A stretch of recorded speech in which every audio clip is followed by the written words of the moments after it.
Doctor সাহেব, আমার চাকরিটা কি হবে? তবে তোমাকে টাকা দিতে হবে চাকরির জন্য। স্যার, আমি গরিব মানুষ, আমি টাকা কই পাবো? আমাদের অভাবের সংসার স্যার, কত টাকা লাগবে? তুমি যেহেতু গরিব মানুষ আর আমারও তোমাকে পছন্দ হয়েছে, তাই তুমি 50,000 টাকা দিলেই চলবে। আমি এত টাকা কই পাবো স্যার? কিছুটা কমিয়ে দেন স্যার। আমি এর নিচে পারবো না। যদি দিতে পারো তাহলে কাল থেকে জয়েন করতে পারো।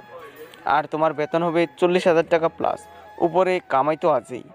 আর সবচেয়ে বড় কথা, এত বড় একটা হাসপাতালে চাকরি পাইছো, এটাই তোমার সবচেয়ে বড় সৌভাগ্য। কি আর করার, চাকরিটা আমার খুব দরকার, তাই কোনো মতে 50,000 টাকা জমা দিয়ে চাকরিটা নিলাম। আর ঘুষ না দিয়ে উপায় নাই, কারণ ঘুষ ছাড়া কারো চাকরি হয় না। চাকরি পাওয়ার জন্য অনেক লোক আছে যারা অনেক টাকা ঘুষ দিতে প্রস্তুত। সেখানে যদি আমি ঘুষ না দিই তাহলে ওদের মধ্যে একজন চাকরিটা পেয়ে যাবে, যার কারণে এক প্রকার বাধ্য হয়ে ঘুষ দিয়ে চাকরিটা নিলাম। আপনাদের পরিচয় দেই, আমি ইসরাফিল তালুকদার। আমার পরিবারের শুধু আমি আর আমার মা আছে, বাকিটা গল্পেই জানতে পারবেন। আজ তাড়াতাড়ি বাসায় চলে আসলাম, ফ্রেশ হয়ে খাওয়া দাওয়া করলাম। আজ ক্লান্ত লাগতেছে, তাই একটু ঘুমিয়ে নিলাম। ওহ, আপনাদের মনে প্রশ্ন থাকতে পারে এতক্ষণ কিসের চাকরির কথা বললাম। তাহলে শুনুন, আজ বাংলাদেশের সবচেয়ে বড় হাসপাতালে, মরিয়ম প্রাইভেট হাসপাতালে কিছু ওয়ার্ড বয় পোস্ট লোক নেবে। আমি সেই পোস্টেই চাকরি করার জন্য আবেদন করেছিলাম। আজ ইন্টারভিউ দিতে গিয়েছিলাম, আর ডাক্তার আমার কাগজপত্র দেখে তার পছন্দ হয়, যার কারণে উপরের কথাগুলো আমার আর ডাক্তারের মাঝে হয়। এক ঘুমে বিকেলে ঘুম থেকে উঠলাম, তারপর সারাটা বিকেল বাইরে ঘোরাঘুরি করে বাড়িতে চলে আসলাম। আমি প্রায় বিকালে বাইরে ঘোরাঘুরি করি। রাতে খাবার খেয়ে তাড়াতাড়ি ঘুমিয়ে পড়লাম, কেননা কাল থেকে আমাকে নতুন চাকরিতে জয়েন করতে হবে। আর প্রথম দিন কোনোভাবে দেরি করা যাবে না। সকালে তাড়াতাড়ি ঘুম থেকে উঠলাম, তারপর ফ্রেশ হয়ে খাওয়া দাওয়া করে হাসপাতালের উদ্দেশ্যে রওনা দিলাম। ভাগ্য ভালো বলে তাড়াতাড়ি একটা সিএনজি পাই, আর সেই সিএনজিতে চড়েই হাসপাতালে চলে যাই। তারপর হাসপাতালে গিয়ে সবার সাথে পরিচয় হই, আর আমার কি কি কাজ সব শিখতে থাকি। আজকে প্রথম দিন, তাই বিকেলে আমাকে ছুটি দিয়ে দিল। আমি বাসায় চলে আসলাম আর ফ্রেশ হতে চলে গেলাম। আপনারা অনেকেই বলবেন আমার আম্মুর কথা কেন বলি না। আসলে আমি আর আম্মু দুজনে আলাদা থাকি, তাই এখন আর আম্মুর কথা বলতেছি না। ফ্রেশ হয়ে আজও বিকেলে বাইরে ঘুরতে গেলাম। সারা বিকেল ঘোরাঘুরি করে রাতে বাড়িতে ফিরলাম। তারপর ফ্রেশ হয়ে রাতের খাবার খেয়ে ঘুমিয়ে পড়লাম। পরের দিন যথারীত হাসপাতালে পৌঁছালাম। হাসপাতালে গিয়ে শুনতে পেলাম আজ নাকি হাসপাতালে নতুন একজন মহিলা ডাক্তার জয়েন করবেন। উনি নাকি বিদেশ থেকে ডক্টরি পড়ে আসছেন। উনি আগেই বিদেশে ডাক্তারি করতেন বলতে উনি কয়েক বছর যাবৎ বিদেশে ডাক্তারি করছেন। তিনি জন্মসূত্রে বাংলাদেশি, তার বাবা মা বাংলাদেশে থাকে। তার বাবা মায়ের কথায় তিনি বিদেশে ডক্টরি ছেড়ে বাংলাদেশে ডক্টরি করার সিদ্ধান্ত নিয়েছে। তার বাবা মায়ের কথা হলো, আমার মেয়ে বেশ কয়েক বছর যাবৎ বিদেশে ডক্টরি করছে, আমাদের ছেড়ে অনেক দূরে থাকছে। এখন আর বিদেশে ডক্টরি করার দরকার নেই, বাংলাদেশে করলেই চলবে। তাই তিনি আমাদের হাসপাতালে ডক্টরি করার সিদ্ধান্ত নিয়েছেন। আপনারা আগেই জেনেছেন আমি যে হাসপাতালে চাকরি করি সেটা হলো বাংলাদেশের সবচেয়ে বড় হাসপাতাল, মরিয়ম প্রাইভেট হাসপাতাল। এটা নাকি তার ছেলে তার জন্য করেছে, অথচ আজ পর্যন্ত কেউ তার ছেলেকে দেখেনি। তো কিছুক্ষণের মধ্যেই মহিলা ডাক্তারটি হাসপাতালে প্রবেশ করলো। আমি ডাক্তারিনীকে দেখে হাঁ করে তাকিয়ে আছি। এত সুন্দরী মানুষ কিভাবে হয়? আমি ডাক্তারিনীর উপর ক্রাশ খেয়েছি। কি আজব ব্যাপার না, যে ছেলে কোনোদিন কোনো মেয়ের দিকে তাকায়নি সে ছেলে ডাক্তারের উপর ক্রাশ খেয়ে গেল। ভাবা যায় এগুলো? ওহ, আপনাদের তো ডাক্তারিনীর পরিচয় করিয়ে দিলাম না। ডাক্তারিনীর নাম হলো মেঘা। দেখতে মাশাআল্লাহ অপরূপ সুন্দরী, যে কেউ দেখলে ক্রাশ খাবে। তো ডাক্তারিনী এসে সবার সাথে পরিচয় হয়ে নিল, সাথে আমার পরিচয় জানলো। আর আল্লাহর কি রহমত, আমাকে ডাক্তারিনীর পার্সোনাল অ্যাসিস্ট্যান্ট ওয়ার্ড বয় করা হলো। আজকে ডাক্তারিনীর প্রথম দিন, তাই আজকে কিছুক্ষণ থেকে তারপর ডাক্তারিনী নিজের বাসায় চলে গেল। আর আমি সারাক্ষণ অন্যান্য ডাক্তারের কথা মতো সব কাজ করতে থাকলাম। সাধারণত ওয়ার্ড বয়রা যেগুলো করে, কাল থেকে অন্যান্য ডাক্তাররা কথা মতো কাজ করতে হবে না। আজই শেষ দিন, কাল থেকে আমি আমার ডাক্তারিনীর কথা মতো কাজ করব। সমস্ত কাজ শেষ করে সন্ধ্যায় বাড়িতে আসলাম। বাড়িতে এসেই গোসল করে রান্না করে রাতের খাবার খেয়ে নিলাম। সারাদিন পরিশ্রম করায় শরীরটা খুব ক্লান্ত লাগতেছিল, তাই খাওয়া দাওয়া করে নিলাম। সকাল 5টায় থেকে ঘুম থেকে উঠলাম, নামাজ পড়ে রান্নাবাড়া করে ফ্রেশ হয়ে খেয়ে বেরিয়ে পড়লাম হাসপাতালের উদ্দেশ্যে। হাসপাতালে পৌঁছেই দেখি আমার ক্রাশ মানে ডাক্তারিনী কেবল হাসপাতালে আসতেছে। দেখেই মনটা জুড়িয়ে গেল। উনি ওনার কেবিনে গেল, আমি ওনার সাথে সাথে ওনার কেবিনে গেলাম। কেননা আমি ওনার পার্সোনাল অ্যাসিস্ট্যান্ট, ওয়ার্ড বয়, সবসময় ওনার সাথে সাথেই থাকতে হয়। তো উনি চললেন রোগী দেখতে, আমিও তার সাথে সাথে চললাম। অনেকক্ষণ রোগী দেখলেন, আর যত কাজ আছে সেগুলো আমি করলাম। দুপুরে খাবার আজ আনতে মনে নেই, তাই খাবার খাওয়ার জন্য পাশে একটা হোটেলে গেলাম। যাওয়ার পথে দেখি এক বৃদ্ধা এক লোকের কাছে খাবারের জন্য টাকা চাইতেছে, কিন্তু লোকটা দিচ্ছে না। আমি এগিয়ে গিয়ে বৃদ্ধাকে নিয়ে একটা হোটেলে গেলাম, তাকে পেট ভরে খাওয়ালাম, সাথে আমার দুপুরে খাবারটাও খেয়ে নিলাম। তারপর আমার কাছে কিছু টাকা ছিল, তা বৃদ্ধাকে দিয়ে হাসপাতালে চলে আসলাম। অবশ্য বৃদ্ধাটি আমার জন্য মন ভরে দোয়া করে দিয়েছে। আমরা অনেকেই আছি বিভিন্নভাবে টাকা খরচ করে থাকি, অথচ কোনো অসহায় টাকা চাইলে তাকে টাকা দেওয়ার পরিবর্তে অপমান করি, অনেক সময় গায়েও হাত তুলি। কিন্তু একটা জিনিস ভেবে দেখবেন, লোকটি অসহায় বলেই তো আপনার কাছে সাহায্য চায়। আপনি কেন হোটেলে গেলে বা রেস্টুরেন্টে গেলে ওয়েটারকে বকশিশ দেয়, তাদের এগুলো না দিয়ে একজন অসহায়কে দেন, দেখবেন অসহায়টি আপনার জন্য মন ভরে দোয়া করবে। কখন কার দোয়া কোথায় কাজে লাগে বলা যায় না। এখন থেকেই সবাই চেষ্টা করবেন অসহায়কে সাহায্য করতে। এবার গল্পে ফেরা যাক। আমি যেগুলো করলাম তা ঠিকই লক্ষ্য করছে আমাদের ডাক্তারিনী মেঘা। অবশ্য এটা আমি জানতাম না, মেঘার কেবিনের জানালার ধারেই তার কেবিন থেকে বাইরের সব কিছু দেখা যায়, আর হোটেলটাও তার জানালার বরাবর। মেঘা এগুলো দেখে ভাবে, এই ওয়ার্ড বয়টা অন্য সবার থেকে আলাদা। যেখানে অন্য সকল ওয়ার্ড বয় টাকার বিনিময়ে কাজ করে, মানে বোঝাতে চাইছি যে আপনি যদি ওয়ার্ড বয়কে টাকা দেন তাহলে আপনার কাজটা সবার আগে করে দেবে। সেখানে এই ওয়ার্ড বয়টা বিনা স্বার্থে একটা বৃদ্ধাকে সাহায্য করলো। ওয়ার্ড বয়টা তো ভেরি ইন্টারেস্টিং। আমি আমার মতো সারা বেলা কাজ করে সন্ধ্যায় বাড়িতে চলে আসলাম। বাড়িতে এসে গোসল করে রান্নাবাড়া করে খেয়ে নিলাম। আমি ঘুমাতে যাব এমন সময় আমার ফোনটা বেজে উঠলো। ফোনের দিকে তাকিয়ে আমি চমকে গেলাম। ফোনের দিকে তাকিয়ে দেখি আমার আম্মু ফোন দিয়েছে। অনেক দিন ধরে আম্মুর সাথে কথা বলা হয় না, আর অনেক দিন হলো আম্মুর কাছ থেকে দূরে আছি, তাই আম্মু ফোন দিচ্ছে। হাজার হলেও মায়ের মন বলে কথা, সন্তান মাকে ভুলে গেলেও মা কখনো সন্তানকে ভুলে না। এটাই মায়ের ভালোবাসা। সন্তান যদি খারাপ পথেও যায় বা হাজারো পাপ করে, তারপরে মা সন্তানকে ছাড়ে না, বরং আল্লাহর কাছে দোয়া করে যাতে সন্তান হেদায়েত প্রাপ্ত হয়ে সঠিক রাস্তায় ফিরে আসে। এটাই হলো প্রকৃত মায়ের প্রকৃত ভালোবাসা। প্রকৃত মা কেন বললাম, তার কারণ হলো কিছু কিছু মা আছে যারা লোভের পরে সন্তানকে ছেড়ে অন্যের সাথে চলে যায়। আমি এমন মা জাতিকে তীব্র নিন্দা জানাই। তো অনেকেই কথা বললাম, এবার গল্পে ফেরা যাক। আসসালামু আলাইকুম আম্মু, কেমন আছো তুমি? আলহামদুলিল্লাহ ভালো আছি। তুই কেমন আছিস? আলহামদুলিল্লাহ। তোমার শরীর ঠিক আছে তো? আর ওষুধ নিয়মিত খাও তো? হ্যাঁ, আর ওষুধ ঠিক মতোই খাই। তুই তো আমার খোঁজই নিস না। কবে বাসায় আসবি? আম্মু আমি খুব ব্যস্ত ছিলাম, তাই খোঁজ নিতে পারি নাই। ইনশাআল্লাহ আর কয়েকদিন পরে বাড়ি যাব। এখন অনেক রাত হয়েছে, খাবার খেয়ে ওষুধ খেয়ে ঘুমিয়ে পড়ো, নয়তো আবার শরীর খারাপ করবে। ওকে, আর তুই সাবধানে থাকিস। ঠিক আছে। আম্মুর সাথে কথা বলে রাতে খাবার খেয়ে ঘুমিয়ে পড়লাম।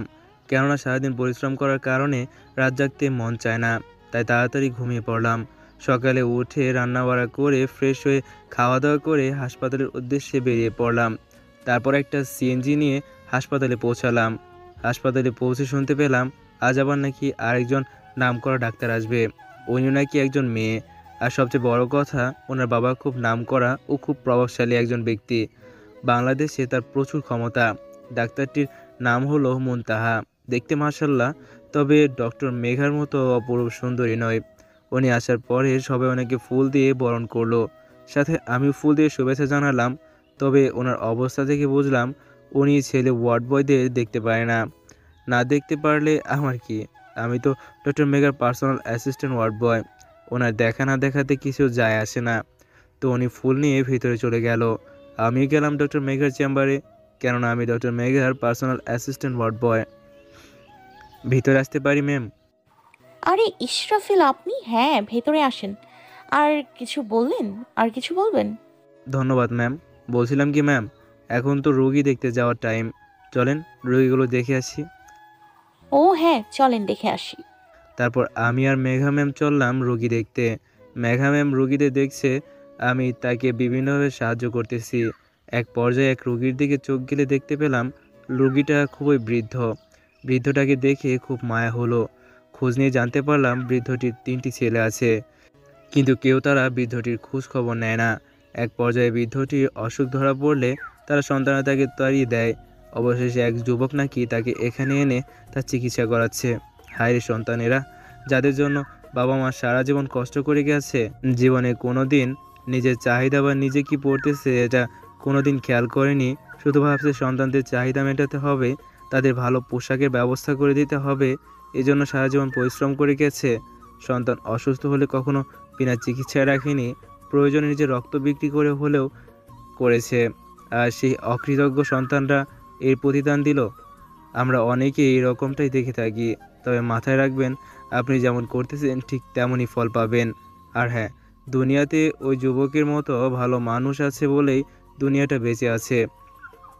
যুবকটা সত্যি মহান, কেননা নিজের কোনো আত্মীয় না ও পরিচিত হয়ে একজন বৃদ্ধাকে সমস্ত চিকিৎসা যুবকটি করছে, যেখানে নিজের সন্তানেরা তাকে দূরে ঠেলে দিচ্ছে।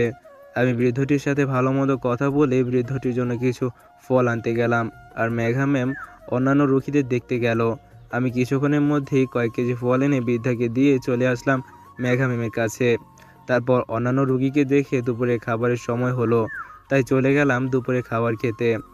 আর এইদিকে ডক্টর মুনতাহা অনেক আগেই চলে গেছে, কেননা আজকে তার প্রথম দিন। দুপুরে খাবার খেতে চাইতে নিচ্ছি, তখন ঘটলো আরেক ঝামেলা। ডক্টর মেঘা আজ দুপুরে খাবার আনতে ভুলে গেছে।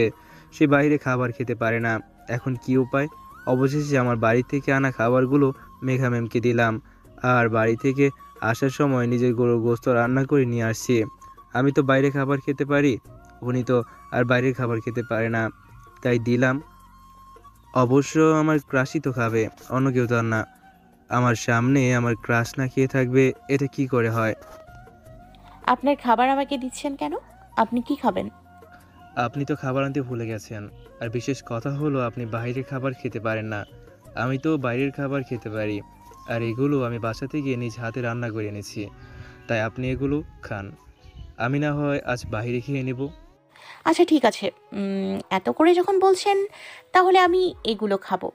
তবে আপনাকে আজ বাইরে খেতে হবে না, চলেন আমরা দুজন খাবারটাকে ভাগ করে খাই। ঠিক আছে, চলেন। তারপর দুজনে খাবারটাকে ভাগ করে খাইতে রাজি হলাম, কেননা আজ প্রথম আমার ক্রাশের সাথে একসাথে বসে খাবো। খাওয়ার মজাই আলাদা। তো দুজনে খেতে বসলাম। খাওয়ার সময় মেঘা বলল, ইশরাফিল সাহেব, আপনি তো খুব সুন্দর করে রান্না করতে পারেন। সত্যি রান্নাটা খুবই সুস্বাদু হয়েছে। আপনার যে বউ হবে তার সত্যিই ভালো কপাল হবে। মাঝে মাঝে আপনার হাতে রান্না খেতে পারবো। তার প্রতিদিন রান্না করতে হবে না। ম্যাম, আপনাকে ধন্যবাদ, তবে বউ তো আমি আপনাকেই বানাতে চাই। বললাম, তবে আস্তে করে। ইশরাফিল সাহেব, আপনি কি কিছু বললেন? না কিছু না, বললাম তাড়াতাড়ি খাবার শেষ করুন, আবার রোগী দেখতে যেতে হবে। হুম, করছি। তারপর খাওয়া দাওয়া শেষ করে সারা বিকেল রোগী দেখে সন্ধ্যায় বাড়িতে আসলাম। তারপর গোসল করে রান্না করে ফ্রেশ হয়ে খাওয়া দাওয়া করে প্রতিদিনের ন্যায় আজও ঘুমিয়ে পড়লাম। হাসপাতালে পৌঁছেই দেখি আরেক ঝামেলা। হ্যাঁ, আপনারা ঠিকই ধরেছেন, ডক্টর মুনতাহাই ঝামেলাটা করেছে। তিনি কোনো ছেলে ওয়ার্ড বয়কে দেখতে পারেন না, এমনকি পুরনো নার্সগুলোও তার পছন্দ না। তার চাই একজন স্মার্ট সুন্দরী নার্স, তবে তার মতো সুন্দরী না, যে হবে তার পার্সোনাল অ্যাসিস্ট্যান্ট। তবে সব ডাক্তাররা এটা মেনে নিয়েছে এবং আজ একটা স্মার্ট সুন্দরী নার্স নিয়োগ দেওয়া হবে, কেননা আগেই বলেছি মুনতাহার বাবা একজন প্রভাবশালী লোক। এছাড়াও ডক্টর মুনতাহাও একজন বড় মাপের ডক্টর, তারও এই হসপিটালে থাকা দরকার। তিনি বাইরের দেশ থেকে ডক্টরি করে এসেছেন, তাই সব কিছু ভেবেই নতুন একজন সুন্দরী ও স্মার্ট নার্সের নিয়োগ দেওয়ার সিদ্ধান্ত নেওয়া হয়েছে। আমিও হাসপাতালে পৌঁছালাম। তার অল্প কিছু সময়ের মধ্যে ডক্টর মেঘা হাসপাতালে প্রবেশ করলো। আমিও গেলাম ওনার পিছনে পিছনে। তো ডক্টর মেঘার কেবিনে প্রবেশ করার পর ডাকে মেঘা আমাকে জিজ্ঞেস করলো, ইশরাফিল সাহেব কেমন আছেন? আলহামদুলিল্লাহ, আপনি কেমন আছেন? আলহামদুলিল্লাহ। তো ইশরাফিল সাহেব, বাইরে কি নিয়ে আলোচনা হচ্ছে? আর বললেন না ম্যাম, ওই যে নতুন ডক্টর আসছে না, ডক্টর মুনতাহা, উনি বলেছেন যে ওনার নাকি আগে নার্সগুলো পছন্দ না, তার নাকি নতুন স্মার্ট নার্স লাগবে। তাই মুনতাহা ম্যামের জন্য পার্সোনাল অ্যাসিস্ট্যান্ট স্মার্ট সুন্দরী নার্স নিয়োগ দেওয়া হবে। বাইরে তাই নিয়োগ আলোচনা চলছে। ও, তার জন্যই বাইরে এত আলোচনা হচ্ছে। আচ্ছা, বাইরে যা মনে হয় তা নিয়ে আলোচনা হোক গে। চলেন আমরা রোগী দেখতে যাই। আচ্ছা চলেন। তারপর আমি আর মেঘা ম্যাম চলে গেলাম। আমি আর মেঘা ম্যাম রোগী দেখতে লাগলাম। আর অল্প সময়ের মধ্যেই নার্স নিয়োগ শুরু হলো। অনেকেই আসছে ইন্টারভিউ দিতে, সবাই স্মার্ট। এদের মধ্যে একজনকে সিলেক্ট করা হলো, নাম ইরা। দেখতে যেমন স্মার্ট তেমনই সুন্দরী, কিন্তু মুনতাহার মতো সুন্দরী না, তবে একদম মুনতাহার মনের মতো পাওয়া গেছে। ইরাকেই মুনতাহার পার্সোনাল অ্যাসিস্ট্যান্ট করে রাখা হলো। আর আজকের মতো ইরা চলে গেল। কাল থেকে ওর কাজ শুরু। এরা চলে যাওয়ার পর ডক্টর মুনতাহাও গেলেন রোগী দেখতে। আমি আর মেঘা রোগী দেখে দুপুরে আসলাম খাওয়ার জন্য। যে আমি বললাম খাবার খেতে যেতে নেব, তখন মেঘা ম্যাম বলল, ইশরাফিল সাহেব কোথায় যান? আমার খাবার খেতে যাচ্ছি। দুপুরে খাবার সময় তো হয়েছে, তাই খেতে যাচ্ছি। আপনি এখন খাবার নিয়ে এসে আমার সাথে খাবেন, আমরা দুজন একসাথে খাবো। আচ্ছা ঠিক আছে। আমার ক্রাশ আমার সাথে যেতে চাইছে, আমি কি না করতে পারি? আপনারাই বলেন। শত হোক আমার ক্রাশই তো। রাজি হয়ে খাবার আনতে গেলাম। একেবারে ফ্রেশ হয়ে খাবার নিয়ে মেঘার ক্যাবিনে আসলাম। এইদিকে মেঘা ফ্রেশ হতে চলে গেল, আর কিছুক্ষণের মধ্যেই ফ্রেশ হয়ে আসলো। আমি গিয়ে খাবার নিয়ে মেঘার পাশে বসলাম। তারপর মেঘা তার খাবার বের করে বলল, কাল তো আমি আপনার খাবার খেয়েছি, আজ আপনি আমার খাবার খান। ম্যাম, আপনি কি শোধ দিতে যাচ্ছেন? আমি কি আপনাকে শোধ করার জন্য খাইতে বলছি? সব সময় এক লাইন বেশি বোঝে। এত কষ্ট করে রান্না করলাম ওনার জন্য, আর উনি শোধের কথা বইলা মুডটাই নষ্ট করে দিল। কথাটা মেঘা মনে করেই বলল। না, তবে কাল আমি আপনারে আমার খাবার খাওয়াইছি, আর আজকে আপনি আমার জন্য খাবার আনছেন, তাই আর কি বললাম। তবে আমি যেগুলো রান্না করে আনছি সেগুলো কি হবে? এক কাজ করি, আপনি আমার খাবার খান আর আমি আপনার খাবার খাই। সত্যি বলতে আ- আপনার খাবার খুব ভালো লেগেছে আমার। এই সুযোগ হাতছাড়া করা যাবে না। আমার ক্রাশির হাতের রান্না কেমন তা জানার সুযোগ এসেছে। আজ না হয় কাল তো ওনার হাতেই রান্না খেতে হবে। যদি ভালো না হয় তবে আমাকেই তাকে ভালো রান্না শেখাতে হবে। তাই আমি খাবার বদল করে খেতে রাজি হলাম। আচ্ছা চলেন খাওয়া শুরু করি। বিসমিল্লাহ বলে এক লুকমা মুখে দিলাম। রান্নাটা এত সুন্দর হয়েছে বলার বাইরে। তাহলে আমার কাজ যেমন সুন্দর, তার রান্নাটাও অপূর্ব সুন্দর। তবে এটা মানতেই হবে, আমার কাজ সব দিক দিয়েই পারফেক্ট। এত সুন্দর খাবার দেখে আমার আর লোভ সামলাতে পারলাম না। সম্পূর্ণ শেষ করে ফেলেছি খেয়ে। শেষমেশ আঙুল চেটে খাইছি। তাহলে বোঝেন রান্নাটা কত মজা হয়েছে। ইস্টাপিল সাহেব, বললেন না তো খাবারটা কেমন হয়েছে? কি আর বলবো, সত্যি রান্নাটা অসাধারণ হয়েছে, অনেক সুন্দর হয়েছে, ঠিক আপনার মতো। এই কথাটা বলাতেই মেঘা ম্যাম লজ্জা পেল। থাক, আর প্রশংসা করতে হবে না, আপনার রান্নাটাও কম না। এখন চলেন রোগী দেখতে যাই। আচ্ছা চলেন যাই। তারপর আমি আর মেঘা রোগী দেখতে চলে গেলাম। আর ওইদিকে ডাক্তার মুনতাহার অ্যাসিস্ট্যান্ট না থাকার কারণে দুপুর পর্যন্ত রোগী দেখে ছুটি নিয়ে বাসায় চলে গেছে। আর এইদিকে আমি আর মেঘা ম্যাম সারা বিকেল রোগী দেখে সন্ধ্যায় বাসায় এসে প্রতিদিনের মতো গোসল করে রান্নাবাড়া করে ফ্রেশ হয়ে খাওয়া দাওয়া করে ঘুমাতে যাব। এমন সময় আমার ফোনটা বেজে উঠল। ফোনের দিকে তাকিয়ে দেখি মেঘা নামে সেভ করা, তার মানে মেঘাই ফোন দিয়েছে। আবার আপনারা বলবেন না নাম্বার নিলাম কখন। আমি ওনার পার্সোনাল অ্যাসিস্ট্যান্ট ওয়ার্ড বয়, তাই আমার নাম্বার ওনার কাছে আছে আর ওনার নাম্বারও আমার কাছে আছে। তারপর ফোনটা রিসিভ করলাম। আসসালামু আলাইকুম মেঘা ম্যাম, কিসের জন্য ফোন দিয়েছেন? কোনো দরকার? একটু আগেই না আপনার কাছ থেকে আসলাম, আবার কেন ফোন দিয়েছেন এখন? ওয়ালাইকুম আসসালাম। এতগুলো প্রশ্ন একবারে করলে উত্তর কিভাবে দিব? তবে কোনো দরকার নেই, এমনি ফোন দিতে মন চাইলো ফোন দিলাম। আচ্ছা ঠিক আছে, আমি এখন খুব ক্লান্ত, এখন ঘুমাবো, সকালে কথা বলবো। তবে যেহেতু ফোন দিয়েছেন তবে 5 মিনিট কথা বলতে পারেন, এর বেশি সময় আমি কথা বলতে পারবো না ম্যাম। ওকে, 5 মিনিট কথা বললে চলবে। আমার খুব বোরিং লাগতো স্যার, তাই একটু কথা বলার জন্য ফোন দিলাম। আর আমিও ক্লান্ত, আমিও একটু পরেই ঘুমোবো। তারপর মেঘার সাথে 5 মিনিট কথা বলে আমি হারিয়ে গেলাম ঘুমের রাজ্যে। এক ঘুমেই সকাল। প্রতিদিনের মতো যাবতীয় কাজ করে খাওয়া দাওয়া করে বেরিয়ে পড়লাম হাসপাতালের উদ্দেশ্যে। হাসপাতালে যাওয়ার পর একটা ঘটনা ঘটলো। আপনারা যা মনে করেছেন তা নয়। আজ মুনতাহা কিছু করেনি, আজ করেছি ইরা। আমি তাড়াতাড়ি ভিতরে প্রবেশ করতে নিচ্ছি, আর ওইদিকে ইরাও ভিতর থেকে বাইরে আসতেছিল। কেউ কাউকে খেয়াল করিনি, যার ফলস্বরূপ দুজনে ধাক্কা লেগে যায়। আমি তাড়াতাড়ি উঠে ওনার দিকে হাত বাড়িয়ে দিলাম আর পড়ে যাওয়া জিনিসগুলো তুলে দিলাম। আপনারা হয়তো ভাবতেছেন এখন ইরা উঠে আমাকে ঠাস করে একটা থাপ্পড় দেবে, তাই না?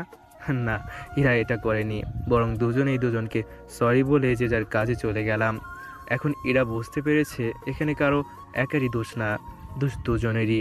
দুজনেই বেখেয়ালি, এজন্যই দুজন ধাক্কা লেগে গেছে। এদিকে ডক্টর মুনতাহা অনেকক্ষণ ধরে নিজেকে চেম্বারে বসে আছে ইরার জন্য, কেননা ইরা মুনতাহার পার্সোনাল অ্যাসিস্ট্যান্ট নার্স। মুনতাহাও ইরাকে দেখে রোগী দেখতে চলে যাবে।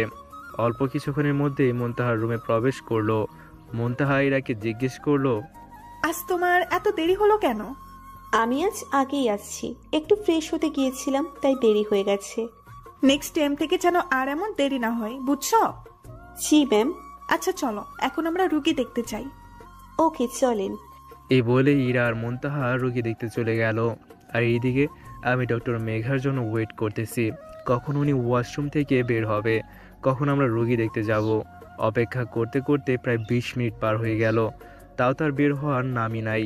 বুঝি না মেয়েরা ফ্রেশ হওয়ার নাম নিয়ে যে কী করে, আল্লাহ ভালো জানে। না হলে এত সময় লাগে ফ্রেশ হতে? মনে হয় ফ্রেশ হওয়ার নাম করে সঙ্গে আনা আটা ময়দা বসা বসা মাখে। আটা ময়দা মাখতে দেরি হয়, তাই মনে হয় মেয়েদের ফ্রেশ হতে এত দেরি লাগে। আমি সত্যিটা জানি না, আপনারা কেউ জানলে আমাকে জানায়েন। অবশেষে 25 মিনিটের মাথায় মেঘা বের হলো, কিন্তু আমার ধারণা তো ঠিক হলো না। উনি তো মুখে আটা ময়দা মাখিনি, তাহলে এত সময় উনি ভিতরে কি করলো? যা মনে হয় তাই করুক গা, এটা ওনার ব্যক্তিগত ব্যাপার। উনি বের হওয়ার পরে আমি বললাম, আপনি তাহলে বের হয়েছেন ম্যাডাম? আচ্ছা চলেন তাহলে। আচ্ছা চলেন যাই। আমি আর মেঘা চলে গেলাম রোগী দেখতে। এদিকে আমেরিকার বিখ্যাত হসপিটাল একটা ক্রিটিক্যাল রোগী আনা হয়েছে। রোগীকে খুব তাড়াতাড়ি অপারেশন করাতে হবে, নয়তো রোগীকে বাঁচানো যাবে না। রোগীর অপারেশন করতে কোনো ডাক্তারের সাহস পাচ্ছে না, কেননা সামান্য পরিমাণ ভুল হলেই রোগী মারা যাবে। রোগী আমেরিকার খুব প্রভাবশালী ও প্রচুর ধনী একজন লোক। তাদের কাছে টাকা যেমন হাতের ময়লা, যে কোনো কিছুর বিনিময় হলেও রোগীকে বাঁচাতে হবে। প্রয়োজনে দেশের নাম করা যত ডাক্তার আছে সবাইকে আনার ব্যবস্থা করতে বলতেছে। তারা নাকি হসপিটাল সহ ডাক্তার আনা নেওয়া, এমনকি ডাক্তার যত টাকা লাগে তারাই দেবে। তবু রোগীকে বাঁচানোর জন্য ডাক্তার আনতেই বলতেছে। জরুরি ভিত্তিতে ওই হাসপাতালের সমস্ত ডাক্তারদের নিয়ে মিটিং ডাকা হয়েছে, যে কোথা থেকে কোন ডাক্তার আনা যায় এটা নিয়ে সমালোচনা করা হবে এবং দ্রুত ও তাড়াতাড়ি সিদ্ধান্ত নেওয়া হবে।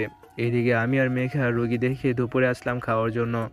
আজ আর মেঘার সাথে খেলাম না, কারণ আজ আমি দুপুরে খাবার নিয়ে আসি নাই, তাই হোটেলে গিয়ে দুপুরে খাবার খাবো।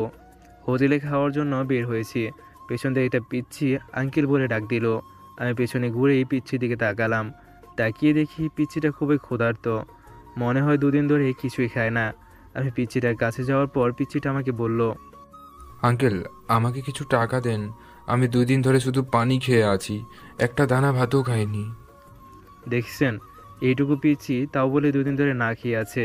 এই বয়সী পিচ্ছিরা খেতে চায় না বলে মাথাকে জোর করে খাওয়ায়, আর এই পিচ্ছি মাত্র পানি খেয়ে আছে। পিচ্ছির কথা শুনে আমার কলিজায় আঘাত লাগলো।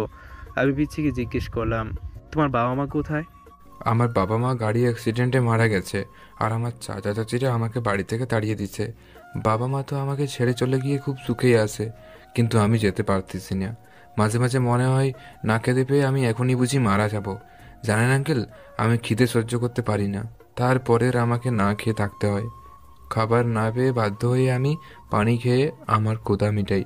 কারো কাছে খাবার চাইলে দেয় না, বরং আমাকে মেরে তাড়িয়ে দেয়। তারপরেও চাই মানুষের কাছে খাবার, যদি তারা আমাকে কিছু খাবার দেয় তাতে অন্তত না খেয়ে বা শুধু পানি খেয়ে থাকতে হবে না, এই আশায় আমি খাবার চাই।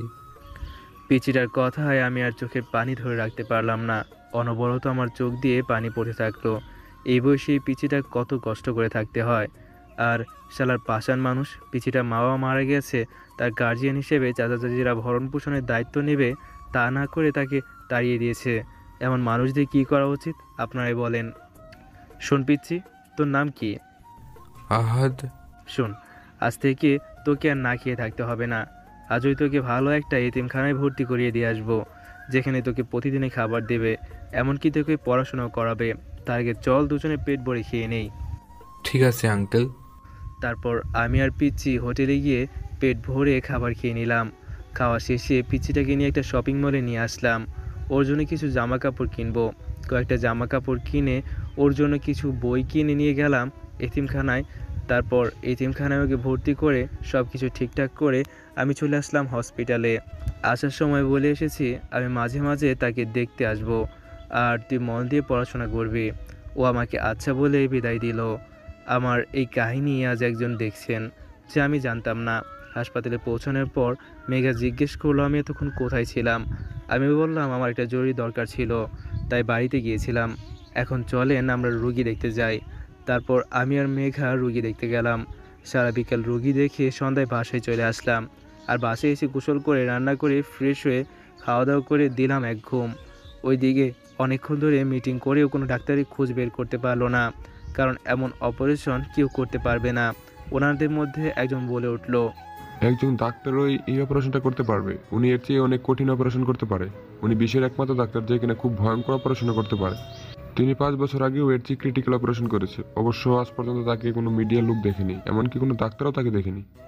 উনি সবসময় সার্জিক্যাল মাস্ক পরে অপারেশন করেন এবং অপারেশন শেষে মাস্ক পরে নিজস্ব হেলিকপ্টার করে চলে যান। উনি 5 বছর আগে কানাডায় এমন একটা অপারেশন করেছিল, ওইখানে গেলেই ওনার বিষয়ে সমস্ত খোঁজ পাওয়া যাবে। বাকি সব ডাক্তাররা সিদ্ধান্ত নিল যে অপারেশনটা ওনারই দিয়ে করাবে। এমনকি ওনার বিষয়ে জানার জন্য কয়েকজন ডাক্তার কানাডার উদ্দেশ্যে রওনা হলো। আর এই দিকে আমি সকালে ঘুম থেকে উঠলাম, তারপর রান্না করলাম। রান্না করে ফ্রেশ হয়ে খাওয়া দাওয়া করে হাসপাতালের উদ্দেশ্যে রওনা হলাম। হাসপাতালে গিয়ে শুনি আজ নাকি ডক্টর মেঘা কয়েকদিনের জন্য ছুটি নেবে এবং সে কিছুদিনের জন্য আমেরিকায় যাবে। তার মামা নাকি খুব অসুস্থ, তাই সেখানেই তার মামাকে দেখতে যাবে। ডক্টর মেঘার সাথে ডক্টর মেঘার মা এবং বাবাও যাবে মেঘার মামাকে দেখতে। মেঘা তো একজন ডাক্তার, তাই সেও যাইতে চাইছে তার মামার কাছে, এবং আজই নাকি একটু পরে রওনা দেবে আমেরিকার উদ্দেশ্যে। এটা শুনে তো আমার মন খারাপ হয়ে গেল, কেননা সে আমার ক্রাশ। সে চলে গেলে অনেক দিন তাকে দেখতে পারবো না। প্রতিদিন তাকে দেখতে এক প্রকার আনন্দ ও তৃপ্তি পাই। হাজার হোক সে আমার একমাত্র ক্রাশ বলে কথা। যারা ক্রাশ খেয়েছেন তারাই বুঝবেন যে ক্রাশকে প্রতিদিন দেখতে পেলে কতটা আনন্দ লাগে, হ্যাঁ না দেখতে পেলে মনটা কতটা আনচান আনচান করে। একমাত্র তারাই বুঝবেন যারা খেয়েছেন। তো সে যাই হোক, মেঘা যাওয়াটা অবশ্য দরকার। এই সময় ডাক্তার হিসেবে মেঘার ওইখানে যাওয়া উচিত। শুধু ডাক্তারের জন্য না, ভাগ্নি হিসেবেও যাওয়া উচিত। কিছু সময় পর ডক্টর মেঘা ছুটি নিয়ে হাসপাতাল থেকে ছুটি নিয়ে চলে গেলেন। আমি গেলাম ছুটির জন্য, কেননা আমি ওনার পার্সোনাল অ্যাসিস্ট্যান্ট ওয়ার্ড বয়। উনি যদি না থাকেন তাহলে আমি কি করব? যেহেতু উনি আজ ছুটি নিয়ে চলে গেলেন, তো এই মুহূর্তে তো ওনার পরিবর্তে কোনো ডাক্তার তো আর আনতে পারবেন না, যার কারণে আজ আমার তেমন কাজ নেই। অবশ্য কাল থেকে কিছুদিনের জন্য মেঘার পরিবর্তে নতুন একটা ডাক্তার আনা হবে। যেহেতু আমি ডক্টর মেঘার পার্সোনাল অ্যাসিস্ট্যান্ট ওয়ার্ড বয় ছিলাম, তাই কাল থেকে ওনার পরিবর্তে যে ডাক্তার আসবে তার ওই পার্সোনাল অ্যাসিস্ট্যান্ট ওয়ার্ড বয় হব। এখন ছুটি নিতে গেলাম, যেহেতু আমাকে যার অ্যাসিস্ট্যান্ট করা হয়েছে সে নাই, তাই আমার তেমন কাজও নাই, তাই আমাকে ছুটি দিয়ে দিল। শুধু হাসপাতালে থাকলো ডক্টর মুনতাহা, অ্যাসিস্ট্যান্ট নার্স ইরাসহ আরও কয়েকজন ডাক্তার। এটা বাংলাদেশের সবচেয়ে বড় হসপিটাল।